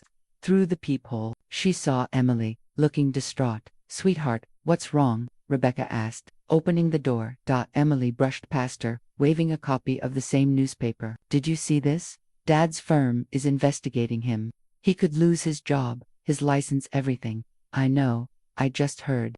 This is because of the offshore accounts, isn't it? The ones you found. Rebecca nodded. Yes, God. Emily collapsed onto the sofa. He called me this morning, hysterical. I've never heard him like that. I'm sorry you're caught in the middle of this. I'm not blaming you, Mom. Emily looked up, her expression serious. Dad did this to himself. I'm just processing. Rebecca sat beside her daughter, taking her hand. Me too. He said something weird on the phone. Emily continued after a moment. That Amber had betrayed him too, that everyone was turning against him. Rebecca kept her expression neutral. People often look for external blame when confronted with their own mistakes. Yeah, well, that's Dad in a nutshell, isn't it? Emily sighed. He wanted me to talk to you, to ask you to drop the court case. And what do you think I should do? Emily considered this seriously. I think you should do whatever feels right to you. Dad lied. He hid money that should have been part of your settlement. That's on him. Rebecca squeezed her daughter's hand, proud of her maturity. Thank you for understanding. I love Dad, but I'm not blind to who he is. Emily leaned against her mother's shoulder, a gesture reminiscent of her childhood. I just want this all to be over. You know. For everyone to move forward. I want that too. They sat in companionable silence for a while, the weight of family history and present turmoil settling around them like a familiar blanket, heavy, but not suffocating. Later that day, Rebecca visited the Pinnacle for her weekly meeting with Davis. As they reviewed maintenance requests and rental applications, Davis cleared his throat awkwardly. Ms. Thorne, about apartment 2101... Yes. Mr. Collins has requested maintenance enter to repair a broken shower fixture. Given the circumstances, I wanted to check with you first. Rebecca appreciated his discretion. Standard maintenance procedures apply to all tenants, Mr. Davis, including Mr. Collins. Very good. Davis seemed relieved. Also, there have been noise complaints from neighboring units. Arguments, things breaking. Rebecca frowned. Recently, last night, primarily, quite severe. Security was called, though Mr. Collins had calmed down by the time they arrived. The timing aligned with the newspaper article. Mark would have been notified about the internal investigation yesterday. Keep me informed if it happens again, Rebecca said. We have standards for tenant behavior, regardless of personal connections. As she left the management office, Rebecca noticed a familiar figure in the lobby. Amber, speaking with Franco the doorman. Ms. Russo, Rebecca called, approaching them. This is unexpected. Amber turned, looking slightly embarrassed. Ms. Thorne, I was just collecting some mail that was delivered after I moved out. Franco nodded confirmation. I was holding it for her as requested. Of course. Rebecca gestured toward the seating area. Do you have a moment? Amber hesitated, then nodded. They sat in the plush chairs, separated by a small table. I saw the news, Amber said without preamble, about Mark's firm investigating him. It wasn't my doing, Rebecca clarified. At least, not directly. I figured, he called me last night, you know, drunk, raging, blaming everyone but himself. Davis mentioned noise complaints. That would be Mark throwing things, I imagine. Amber shook her head. He accused me of stealing documents, conspiring with you, trying to ruin him. Are you all right? He didn't threaten you, just my reputation. Said he'd make sure I never worked in finance again. Amber smiled thinly. Too late. I started at Wilson & Graham yesterday. Congratulations. Thanks. It's entry level, but it's a fresh start. Amber fiddled with her mail. Listen, I wanted you to know I never intended for things to go this far. I just thought you deserved to know about the hidden money. I understand, and I appreciate your honesty, however belated. Amber nodded, relief evident in her expression. What happens now with the court case? I mean, it proceeds. The judge will review the evidence and adjust the settlement accordingly. And Mark? Rebecca considered the question. What would happen to Mark? His career was likely over. The financial industry had little tolerance for ethical breaches. His reputation would be tarnished, his social standing diminished, the very things he valued most. Mark will face the consequences of his actions, she said finally, both legal and professional. He's self-destructing, you know. The drinking, the rage. Amber stood, gathering her mail. Part of me feels guilty. Don't, Rebecca said firmly. You didn't cause this. Neither did I. Mark made his choices. As Amber left, Rebecca remained seated, watching the elegant lobby of the Pinnacle. Residents came and went. A woman with shopping bags, an elderly man with a small dog, a couple laughing together as they entered the elevator. Life continuing, unaware of the personal dramas unfolding in their midst. Rebecca's phone buzzed with a text from Davis. Mr. Collins, attempting to access management office, appears intoxicated. Security notified. Instructions. She stared at the message, picturing Mark disheveled, desperate, demanding to see her, and felt nothing but a profound weariness. The satisfaction she'd expected from his downfall was absent, replaced by a hollow recognition of wasted potential and poor choices. Have security escort him to his apartment, she replied. If he refuses to comply, call police. Harsh, perhaps, but necessary. Mark needed to understand that his actions had consequences. That charm and manipulation couldn't save him this time. As Rebecca left the Pinnacle, she heard raised voices from the security desk. Mark, slurring his words, insisting he had a right to see the building's owner. She slipped out a side door, unwilling to engage. There would be time for another confrontation when he was sober, when the raw edges of his unraveling had begun to heal. For now, Rebecca had her own life to focus on, one that increasingly seemed to extend beyond the shadows of her marriage and its bitter end. Rebecca received the call at 2:17 a.m., jolting her from a deep sleep. Emily's name flashed on the screen. "Sweetheart, what's wrong?" "It's Dad." Emily's voice was tight with worry. "He's at the hospital, Presbyterian. They found him in his apartment, alcohol poisoning, they think." Rebecca sat up, instantly alert. "How bad?" "They're pumping his stomach. I'm on my way there now from campus. I'll meet you there." The night was cool and clear as Rebecca drove downtown, her thoughts racing. Despite everything, the betrayal, the lies, the hidden money, Mark was still Emily's father, still someone who had occupied half her life. The emergency room was harshly lit and smelled of antiseptic. Emily sat alone in the waiting area, looking younger than her 20 years, in sweats and a rumpled t-shirt. "Mom," she stood, wrapping her arms around Rebecca. "Thanks for coming." "Of course." Rebecca smoothed her daughter's hair. "Any updates?" "They won't tell me much, since I'm not his healthcare proxy. Just that he's stable." Rebecca nodded, a wave of guilt washing over her. "I think I might still be his proxy. We never changed it after the divorce." The realization felt significant, somehow another thread connecting them despite everything that had happened. "Miss Collins." A doctor approached, clipboard in hand. "Thorne," Rebecca corrected automatically. "Rebecca Thorne. I'm Mark Collins' ex-wife, but I believe I'm still listed as his healthcare proxy." The doctor checked his papers. "You are. Mr. Collins is stable but serious. Acute alcohol poisoning combined with what appears to be benzodiazepines. Dangerous combination. Will he be okay?" Emily asked, her voice small. "We believe so, yes. But we're concerned about the nature of the incident." The doctor's expression was carefully neutral. "The paramedics found several empty pill bottles alongside the alcohol. This may have been a deliberate overdose." Rebecca felt Emily stiffen beside her. "You mean a suicide attempt?" "We can't say definitively, but there are concerning indicators. Mr. Collins will require psychological evaluation once he's medically stable." "Can we see him?" Rebecca asked. "Briefly, he's semi-conscious, still being monitored closely."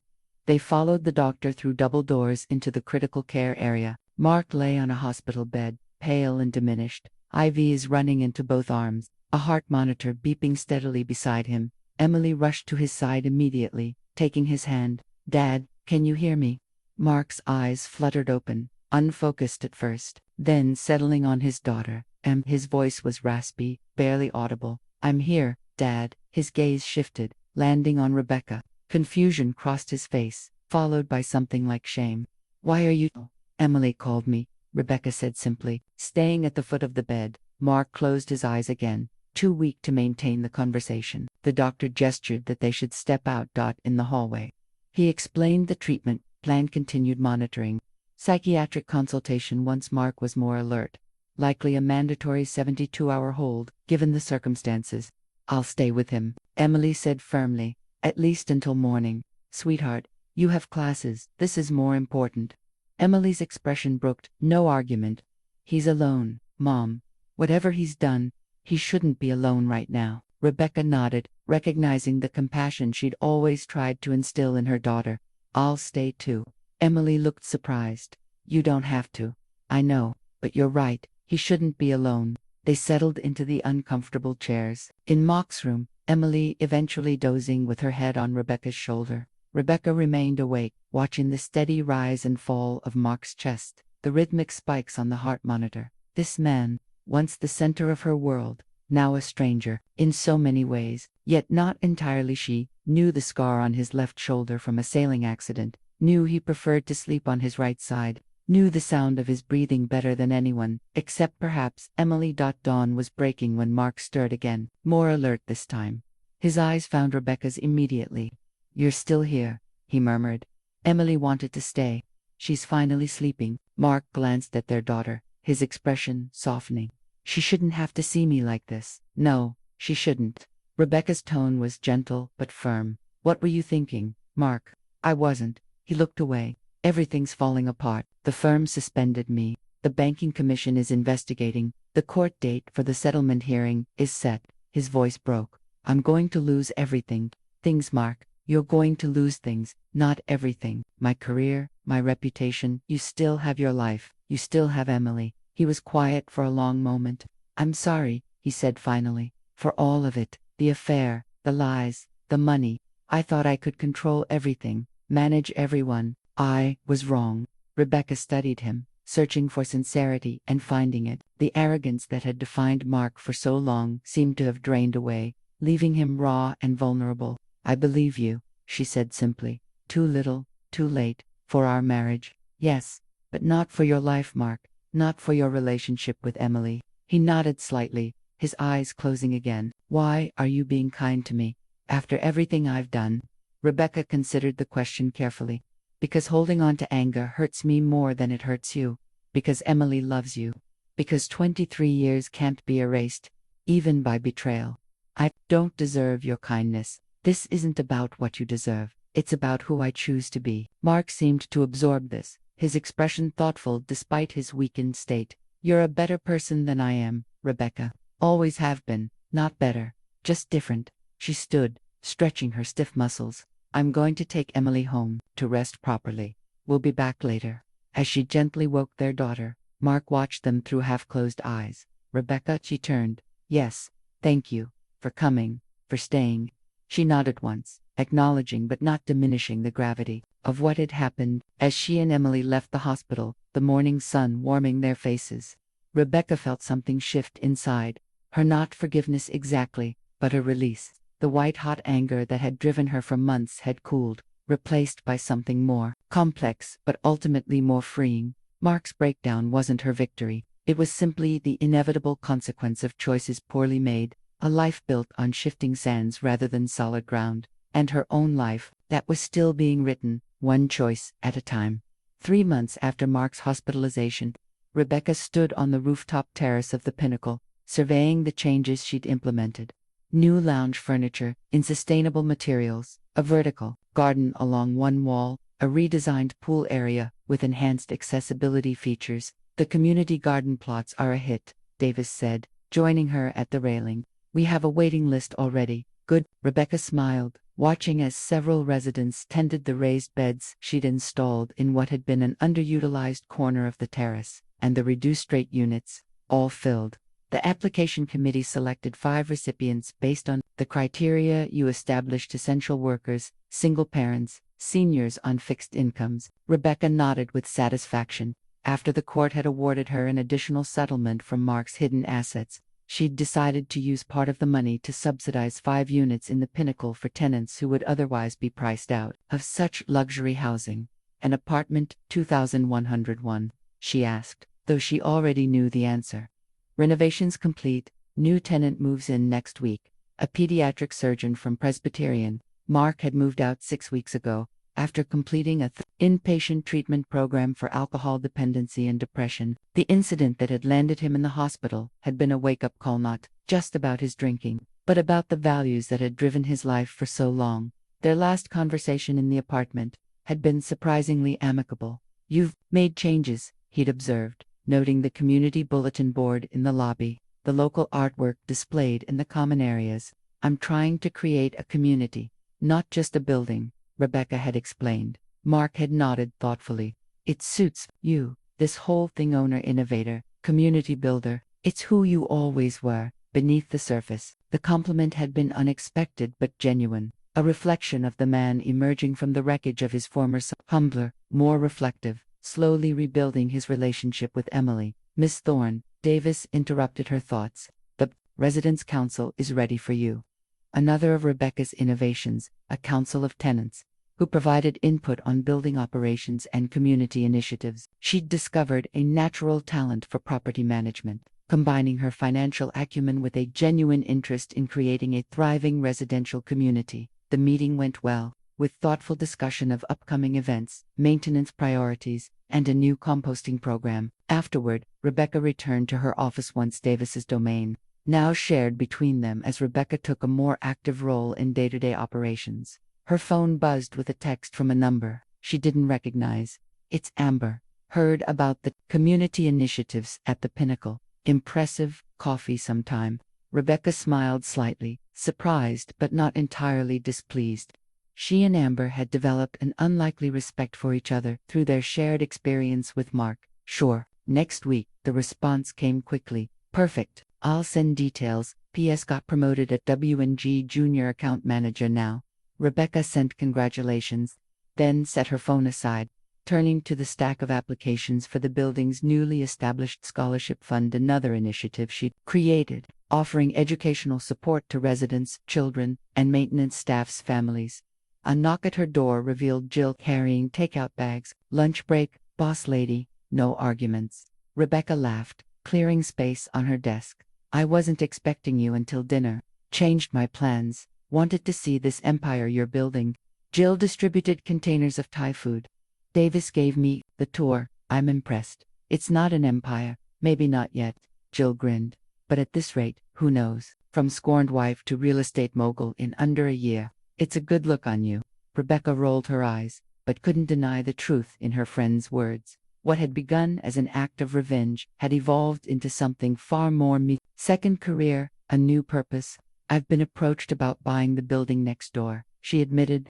The owner heard about what I've done here and thinks I could work the same magic there. And will you? Rebecca considered the question. Maybe. It's an interesting challenge. Plus, you're good at it. Jill gestured with her fork. I haven't seen you this engaged, this alive, in years.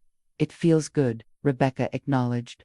Using my skills again, making decisions that matter. Speaking of decisions, Jill's tone turned mischievous. Davis tells me a certain architect who's been overseeing the renovations seems quite taken with you.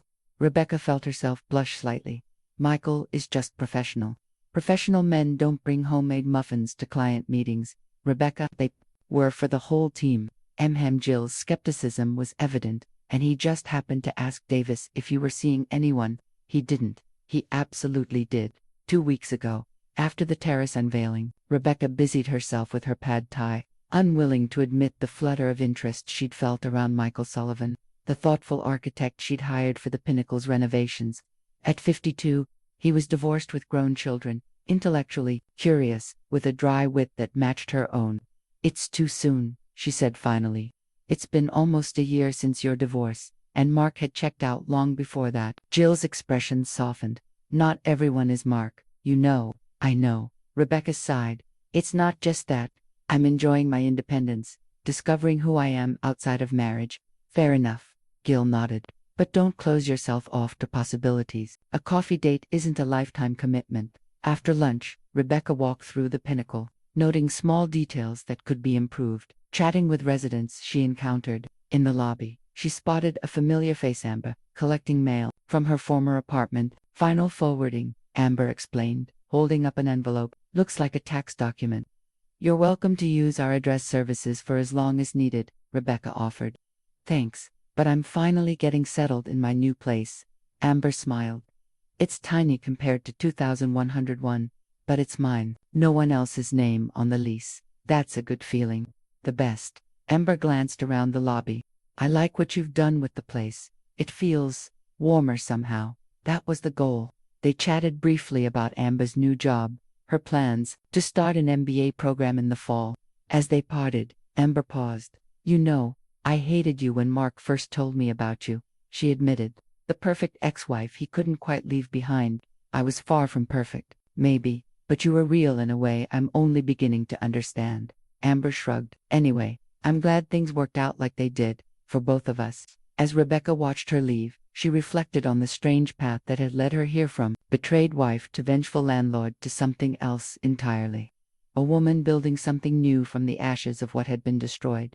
Outside, spring sunshine warmed the city streets. Rebecca decided to walk home, enjoying the weather and the sense of possibility that seemed to hover just at the edges of her consciousness. Her phone buzzed with a text from Michael. Terrace plantings look great. Still need your input on lobby redesign. Coffee tomorrow. Rebecca hesitated only briefly before responding. Coffee sounds perfect. Sometimes transformation came in grand, sweeping gestures, buying a building, doubling a rent, exposing hidden assets, but more often, it came in smaller moments of choice, saying yes to coffee, opening doors that had been closed, stepping tentatively into a future not yet written but full of promise. 1 year to the day after. Rebecca signed the papers to purchase the Pinnacle. She stood in the same conference room where the transaction had taken place. Bill Hargrove had passed away 6 months earlier, but Eleanor had requested this meeting, curious to see what Rebecca had done with her husband's legacy. Bill would be impressed, Eleanor said, reviewing the financial statements and community initiatives Rebecca had implemented, particularly the scholarship fund. Education was always his passion. I remember, Rebecca said. He mentioned his background as a teacher before he went into real estate. Eleanor nodded, her eyes misting slightly. 47 years we were married, not all of it easy, but all of it worthwhile. She studied Rebecca curiously. And you, how are you faring after your divorce? Better than I expected, Rebecca admitted. It forced me to rediscover parts of myself I'd set aside. The best revenge, Eleanor said with unexpected sharpness, is not just living well, it's becoming more fully yourself. Rebecca smiled at the older woman's insight. Exactly. After the meeting, Rebecca walked through the building, greeting residents by name, noting with satisfaction the small community that had developed under her stewardship. The Pinnacle was no longer just a luxury address, it was a place where people knew their neighbors, where the staff were treated with respect, where the amenities served connection rather than just status. Her phone rang. Rebecca, he said when she answered. Do you have a moment? I'm at the Pinnacle, but yes, I won't keep you. I just wanted to let you know I've accepted a position at Meridian College, teaching finance and business ethics. Rebecca raised an eyebrow at the irony. Business ethics, I know. She could hear the rueful smile in his voice. But who better to teach about ethical pitfalls than someone who's fallen into every one of them? Fair point. Congratulations, Mark. I think teaching will suit you. So does Emily. She's the one who suggested I apply. There was genuine warmth when he mentioned their daughter. It's a fresh start. Modest salary, but enough. Rebecca heard. What he wasn't saying that he'd accepted the consequences of his actions, that he was building a new life scaled to different values. I'm glad, she said, and meant it. Also, Mark continued, his tone shifting slightly, I wanted to apologize, again, not just for the affair or the hidden assets, but for taking you for granted all those years, for not seeing who you really were. Rebecca leaned against the window of her office, looking out at the city spread below. Thank you. That means something.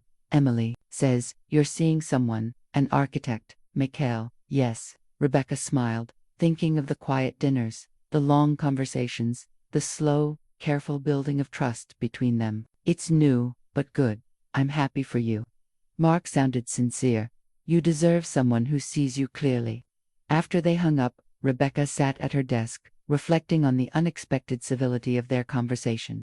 The raw pain of betrayal had faded, replaced by something like acceptance not of what Mark had done, but of the reality that had emerged from it. Her intercom buzzed, Miss Thorne, the contractor needs your approval on the community room renovations. I'll be right down. The community room had been Rebecca's latest project, transforming an underutilized space into a multi-purpose area with a teaching kitchen, children's play area, and flexible seating for everything from book clubs to resident meetings. Michael was waiting with the contractor. Blueprints spread across a table. His face brightened when he saw her, the small gesture of recognition warming her more than she cared to admit. Rebecca, perfect timing. We've hit a snag with the kitchen layout. For the next hour, they worked through options, Rebecca appreciating Michael's pragmatic creativity and the way he genuinely valued her input. Unlike Mark, who had often dismissed her ideas in their home renovations, Michael treated her as an equal partner in the project. Dinner tonight, he asked as they wrapped up. That new Thai place on Sullivan Street. Perfect, Rebecca agreed. I'll meet you there at 7. As she returned to her office, Rebecca's phone buzzed with a text from Amber. Just closed my first major account. Celebrating at Lucian's tonight if you want to join. Rebecca smiled at the unexpected friendship that had developed between them, not closed. Exactly, but marked by mutual respect and a shared understanding of the man who had shaped both their lives, for better and worse. Congratulations. Can't tonight, but coffee next week. Amber's reply came quickly. Absolutely. P.S. You'll never guess who just joined our firm. Jason from Mark's old team at P&M. Small world. Rebecca shook her head at the coincidence. The connections that formed and reformed in the wake of major life changes never ceased to amaze her. Later that afternoon, Emily arrived for their weekly coffee date, now a cherished ritual as Rebecca's daughter navigated her final year of college. "Dad told me about the teaching job," Emily said as they settled at their usual table in the building's cafe. "I think it's perfect for him." "I agree, he sounds content. He is, I think, more than he was even before everything fell apart." Emily stirred her latte thoughtfully. "It's weird, isn't it? How sometimes the worst things lead to better places." "Wise observation from someone so young," Rebecca teased. "I learned from the best." Emily grinned. "Speaking of which, when do I get to officially meet this architect who's been making my mother blush like a teenager?" "I don't blush, you're blushing right now." They both laughed, the easy camaraderie between them one of the unexpected gifts of the past year. The divorce had shifted their relationship from mother-daughter to something richer, to women navigating life's complexities together. "Michael's coming to Thanksgiving," Rebecca admitted. "You can interrogate him then. I'll prepare my questions." Emily's expression turned serious. "I'm really happy for you, Mom. This past year buying this place, creating this community, finding yourself again, it's been amazing to watch." "Thank you, sweetheart." Rebecca squeezed her daughter's hand. "That means everything." As they chatted about Emily's classes, her internship applications, her plans for graduate school, Rebecca felt a profound sense of gratitude wash over her. Not for Mark's betrayal, she would never be grateful for that pain, but for the strength she'd found in its aftermath. The revenge she'd sought had transformed into something far more valuable: reclamation of her financial power, yes, but more importantly, of her sense of self, her capacity for joy, her ability to build something meaningful from the rubble of what had been destroyed. After Emily left for an evening class, Rebecca walked through the Pinnacle one last time before heading home to prepare for her dinner with Michael. In the lobby, she paused, remembering the day she'd first entered as the building's owner. Burning with righteous anger and the desire to make Mark pay, that woman seemed like a stranger now, still recognizable, but distant, like a character in a story told by someone else. That the doorman held the door for her, smiling warmly. "Good evening, Miss Thorne." "Good evening, James," Rebecca replied, stepping out into the early autumn air. Above her, the Pinnacle rose into the darkening sky, windows illuminating one by one as residents returned home. Her building, her vision, her unexpected second act, not a weapon of revenge, but a foundation for renewal. 18 months after purchasing the Pinnacle, Rebecca stood in the marble lobby of the Meridian, the building next door that she had finally decided to acquire. Beside her, Michael reviewed the preliminary assessment reports, his architect's eye-catching details she might have missed. "The bones are good," he said, gesturing to the soaring ceilings, "but the space isn't utilized well. Too formal, not enough community areas." "Exactly what I was thinking." Rebecca smiled, their professional synchronicity mirroring the personal connection that had deepened over the past 6 months. The current owner never understood that luxury isn't just about marble and doormen, it's about belonging. Michael finished her thought. "Creating spaces where people want to be, not just places they can afford." "Precisely." They continued their tour, noting potential improvements, envisioning how the Meridian might complement the Pinnacle while establishing its own distinct character. Rebecca had learned much in her first year of property ownership, developing a philosophy that balanced profitability with community building. "The current tenants seem anxious," Michael observed as they rode the elevator back down. "Word of the sale has gotten out." "I've scheduled a residents' meeting for next week," Rebecca replied. Transparency from the beginning this time. Unlike her secretive purchase of the Pinnacle, this acquisition had been straightforward, her reputation as an innovative property owner now preceding her. Several residents had actually approached her directly, encouraging her to buy the building when rumors of a sale began circulating. Outside, spring sunshine warmed the city streets. Rebecca checked her watch, just enough time for lunch before her afternoon meetings. "Join me," she asked Michael. "Can't today. Meeting with the Historical Preservation Committee about the library renovation." He kissed her cheek. "Dinner tonight, at my place." "Emily's coming too." Michael smiled. "I'll bring the wine." As he walked away, Rebecca felt a sense of contentment that still sometimes surprised her. Their relationship had developed slowly, cautiously, both of them carrying the wisdom and wounds of previous marriages, but there was something solid between them, a foundation built on mutual respect and shared values, rather than the intoxicating but ultimately unsustainable passion she'd had with Mark. Her phone buzzed with a text from Davis. The scholarship committee has selected this year's recipients. Ready for your review. Rebecca smiled, quickening her pace. The Pinnacle Scholarship Fund had become one of her proudest achievements, providing educational support to staff members, families, and residents' children with financial need, funded initially from her own resources. It now attracted donations from residents and local businesses, creating opportunities that extended well beyond the building's walls. In her office at the Pinnacle, Rebecca reviewed the scholarship recipient, Dorman's daughter, accepted to nursing school, a resident's son, the first in his family to attend college, a maintenance worker's wife, returning to complete her degree after raising children. Each story represented potential unlocked, barriers overcome. Rebecca signed the approval forms with satisfaction, remembering her own interrupted career path and the joy of reclaiming her professional identity. Miss Thorne, her assistant, Leela, appeared in the doorway. Mr. Davis mentioned you're interested in expanding the reduced-rate unit program to the Meridian. Yes, once the acquisition is complete. Why? I've been researching similar programs in other cities. Leila handed her a folder. Some interesting models that might work well for us. Rebecca nodded. She'd hired Leila 6 months ago, recognizing in the young woman the same sharp intellect and drive she'd once possessed herself. Under Rebecca's mentorship, Leila was flourishing, bringing fresh ideas to their growing enterprise. Also, Leila continued, Amber Russo called. She's working on a corporate social responsibility initiative at Wilson and Graham, and wondered if you'd be willing to discuss potential partnerships. Schedule a lunch for next week, Rebecca replied. Her occasional coffees with Amber had evolved into a professional relationship that benefited them. Bothamber's firm now handled some marketing for the Pinnacle, while Rebecca provided mentorship to the younger woman.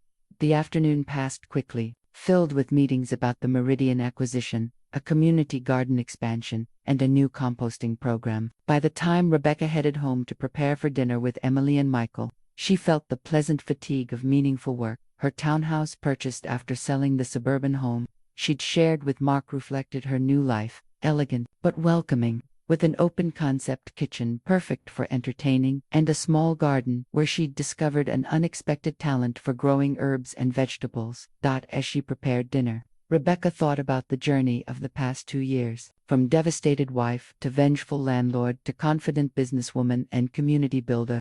The transformation hadn't been linear or simple, but each step, even the painful ones, had led her here. The doorbell rang. Malay arriving early, as usual. Something smells amazing, her daughter said, embracing her. Roast chicken with herbs from the garden. Chef Emily grinned, setting a bottle of wine on the counter. So, big news, I got the research fellowship at Columbia. Sweetheart, that's wonderful. Rebecca hugged her again, pride swelling. We should celebrate properly, hence, the fancy wine. Emily glanced around. Michael not here yet. On his way. He had a preservation committee meeting. Emily nodded, her initial wariness about her mother's new relationship long since replaced by genuine affection from Michael. I like him. You know, he sees you. What do you mean? He sees who you really are, not just who he wants you to be. Emily shrugged. Dad never did that. The simple observation touched Rebecca deeply. When did you get so wise? Must be those good genes. Emily winked, then grew serious. Speaking of Dad, he asked if I'd mentioned something to you. Oh, the college where he's teaching is looking for adjunct instructors in finance. He thought you might be interested. Rebecca paused in her dinner preparations, genuinely surprised. He suggested me, said you were always better with numbers than he was, just never got the credit. Emily watched her carefully. It would just be one class, one night a week. I'll think about it, Rebecca said, the idea taking root despite her initial hesitation. The doorbell rang again. Michael, bearing flowers and a bottle of champagne. I heard about the fellowship, he explained, hugging Emily. Congratulations. As they settled in for dinner, the conversation flowing easily between the three of them, Rebecca felt a sense of rightness, of pieces fitting together in ways she couldn't have imagined 2 years ago. This was her new beginning, not defined by what she'd lost or who had hurt her, but by what she'd built from those broken pieces. A life that was entirely her own, shaped by choices made with clarity and purpose rather than reaction or revenge. And it was, she realized with quiet certainty, exactly where she was meant to be. 2 years to the day after Rebecca signed the paperwork to purchase the Pinnacle, she received an unexpected email from Mark. The subject line was simple: "Thank you." Rebecca stared at it for several minutes before opening it, curious what Mark could possibly be thanking her for after everything that had transpired between them. "Rebecca, Emily tells me today marks 2 years since you purchased the Pinnacle. I realize this may seem strange, but I wanted to thank you. Your revenge turned out to be the wake-up call I desperately needed. When you bought the building and raised our rent, it was the first time in decades someone had truly held me accountable. Teaching has given me perspective I never had in banking. My students don't care about my former salary or status. They care if I can help them understand complex concepts and navigate ethical challenges.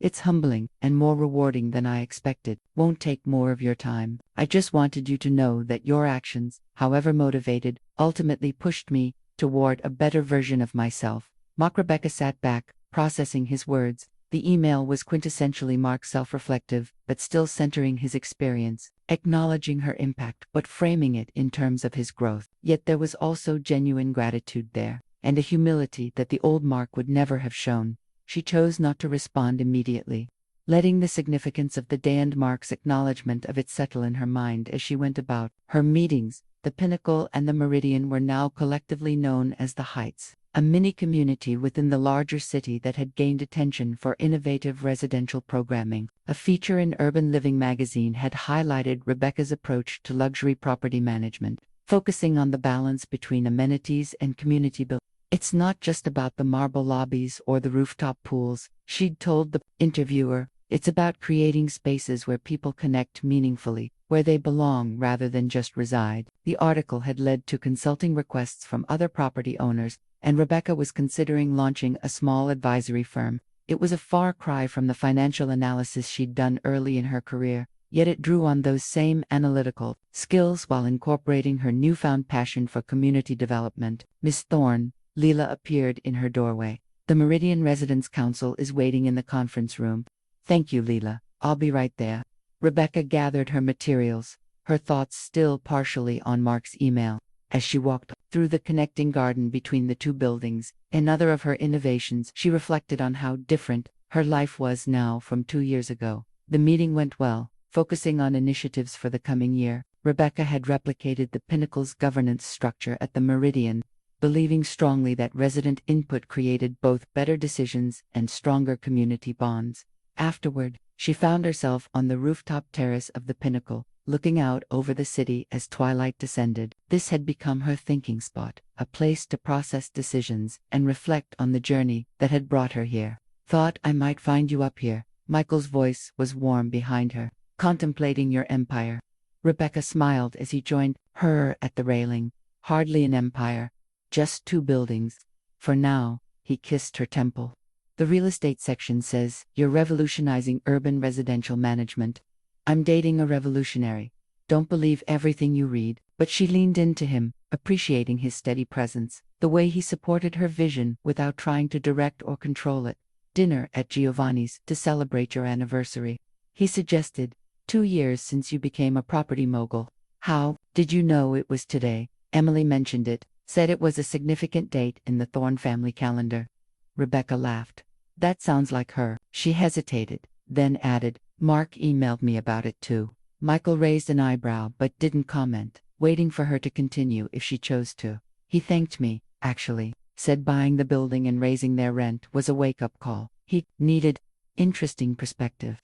"Yes." Rebecca stared out at the darkening sky.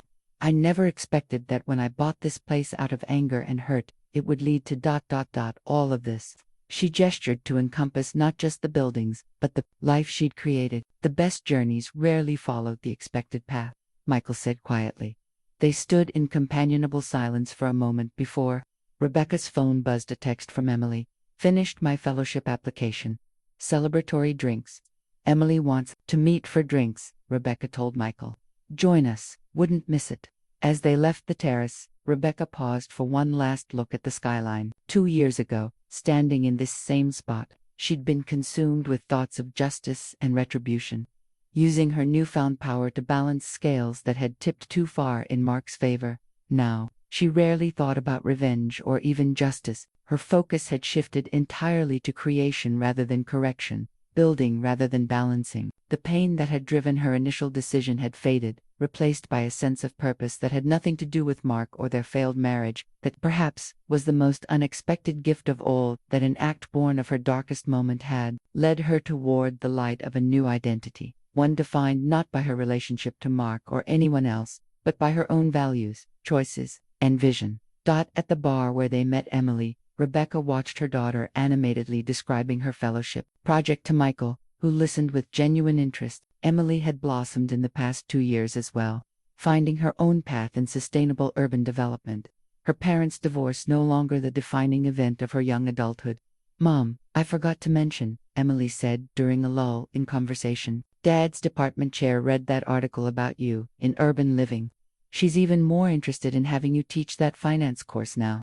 "I'm still considering it," Rebecca replied. She'd neither accepted nor rejected Mark's suggestion, uncertain about entering his new professional world, even peripherally. "You'd be an amazing teacher," Michael commented. "You have a gift for making complex concepts accessible." "That's what I said," Emily agreed. "Plus, how full circle would it be? Dad takes your alimony to fund his apartment with Amber. You buy the building and double his rent. He loses his banking career and starts teaching. You build a property management empire, and then guest lecture at his college." But that way, it did have a certain poetic symmetry. "I'll think about it," Rebecca promised. Later that night, as Michael slept beside her, Rebecca finally replied to Mark's email. "Mark, thank you for your note.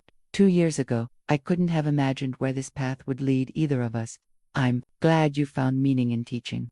Your students are fortunate to have someone who's experienced both success and failure in the financial world, and can speak honestly about both.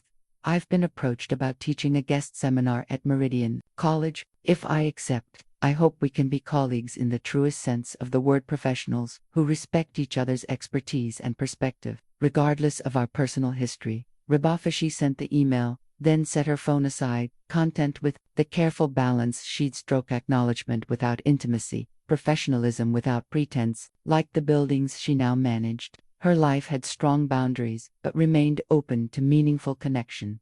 As she drifted toward sleep, Rebecca thought again about Mark's words.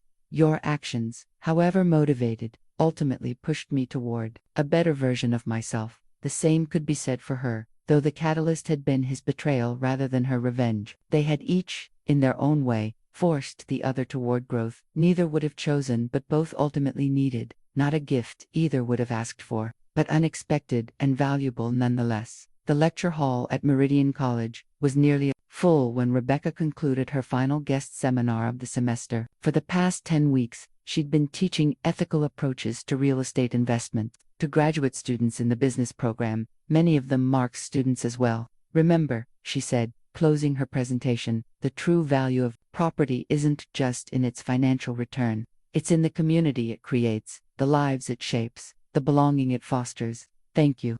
Applause filled the room as Rebecca gathered her materials. She'd been surprised by how much she enjoyed teaching, the engagement with bright minds, the challenge of articulating her philosophy, the satisfaction of sharing knowledge that might shape the next generation of investors and developers. As the students filed out, several stopped to thank her or ask follow-up questions. Rebecca answered each thoughtfully, remembering her own professors, who had taken the time to engage beyond the required curriculum. "Quite the popular instructor," Mark commented, entering from the back of the hall once the last student had left. "The department chair is hoping you'll consider a permanent position next year." "1 night a week is enough for now," Rebecca replied. "I have 2 buildings to run, plus the new consulting firm." Mark nodded, leaning against the lecturer's desk.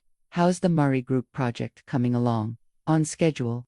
They're implementing our community engagement model in their Chicago development." Rebecca's consulting firm, Thorn Community Development, had quickly gained clients eager to replicate her success at the Heights. "Emily showed me the plans. Impressive stuff." Rebecca smiled at the mention of their daughter, who now worked part-time with her firm while completing her graduate studies. "She's bringing fresh perspectives to the projects. I'm learning as much from her as she is from me." An easy silence fell between them, not the charged silence of their early post-divorce encounters, but something more settled, more accepting. They weren't friends, exactly, but they had found a way to occupy the same spaces without tension, to speak of shared connections without pain. "Coffee," Mark suggested. "I'd like your perspective on something." Rebecca checked her watch. Had an hour before meeting Michael for dinner. Sure. They walked to the campus cafe, discussing changes at the college and in the city's real estate market. At a corner table with steaming mugs before them, Mark brought up his real purpose. I've been approached about writing a book, he said, about financial ethics, focusing on my own experiences as a cautionary tale. Interesting. Rebecca studied him. And you want my input? Your permission? Actually, Mark met her gaze directly. The story involves you, our marriage, the divorce. I won't proceed if you're uncomfortable with it. 3 years ago, such a suggestion would have infuriated her. Mark, once again centering himself in their shared narrative, potentially exploiting their private pain for professional gain. Now, she considered it thoughtfully. What's your angle? She asked.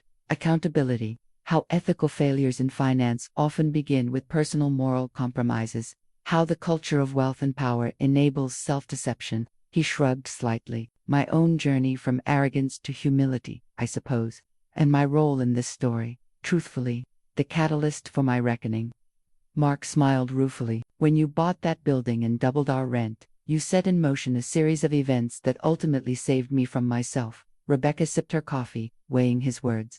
You'd need to let me review any sections that involve me directly, of course, and acknowledge that my story is my own. Your book should be about your choices, not my response to them. Absolutely. Mark looked genuinely relieved. Thank you, Rebecca.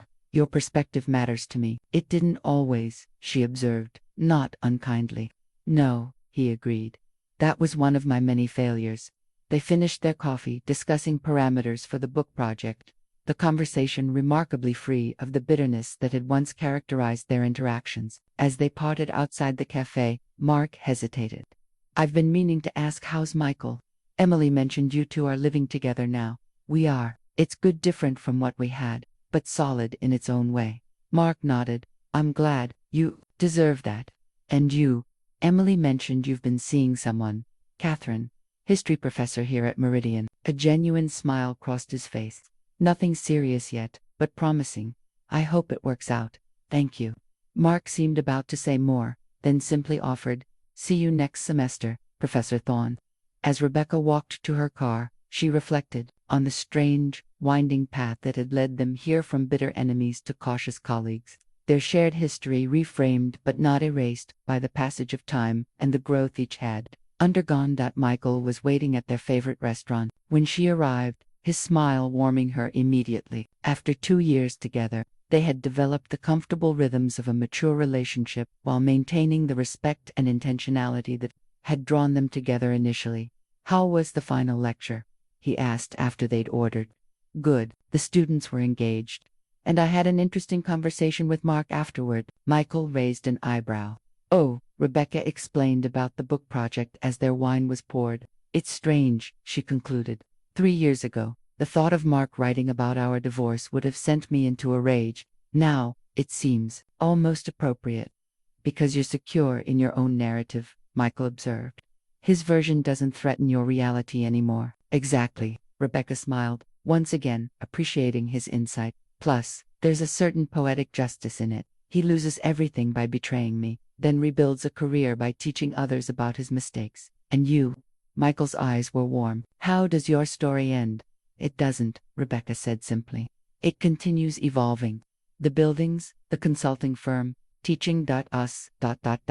She gestured between them. I'm writing new chapters every day. Later that evening, as they walked home through the city streets, Rebecca's phone buzzed with a text from Amber. Just saw the feature on the Heights in Architectural Digest. Brilliant work. Drinks soon to catch up. Rebecca smiled, showing Michael the message. Another unexpected plot twist. Life's full of them, he agreed. That's what makes it interesting. At home, Rebecca paused on their balcony, looking out at the city lights. In the distance, she could just make out the distinctive silhouette of the pinnacle against the night sky, the building she'd purchased. In anger but transformed with vision, Michael joined her, wrapping his arms around her from behind. Penny, for your thoughts. I was just thinking about the day I signed the paperwork to buy the pinnacle, Rebecca said, leaning back against him. I was so consumed with making Mark pay, with regaining some control after feeling so powerless. Understandable.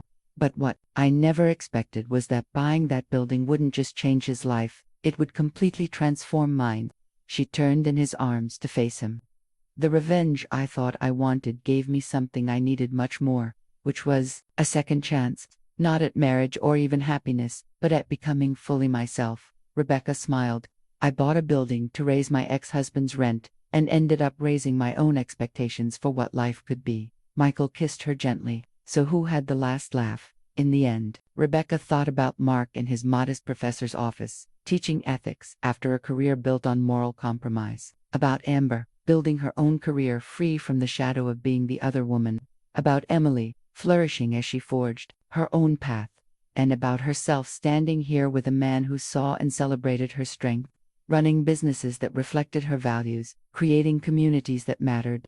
I think, she said finally, we all did. It wasn't the revenge she'd planned, this peace that had gradually replaced her anger. It wasn't the justice she'd sought, this mutual growth that had emerged from mutual pain. It was something more complex and ultimately more satisfying, the recognition that sometimes the best revenge isn't getting even, but getting free. Free to build rather than destroy. Free to create rather than punish. Free to laugh not at someone else's downfall, but at the unexpected joy of rising from your own. Rebecca smiled, turning back to the city lights, to the building that had changed everything. The last laugh wasn't bitter or triumphant. It was the quiet acknowledgement that life's greatest plot twists are rarely the ones we plan, and that sometimes the path to our best selves begins with our worst moments. Sometimes you buy a building to raise the rent and end up raising yourself instead. If this story touched your heart, please comment below with your thoughts or share your own experience with betrayal and second chances. Don't forget to like, subscribe to our channel, and share this video with someone who believes in the power of transformation.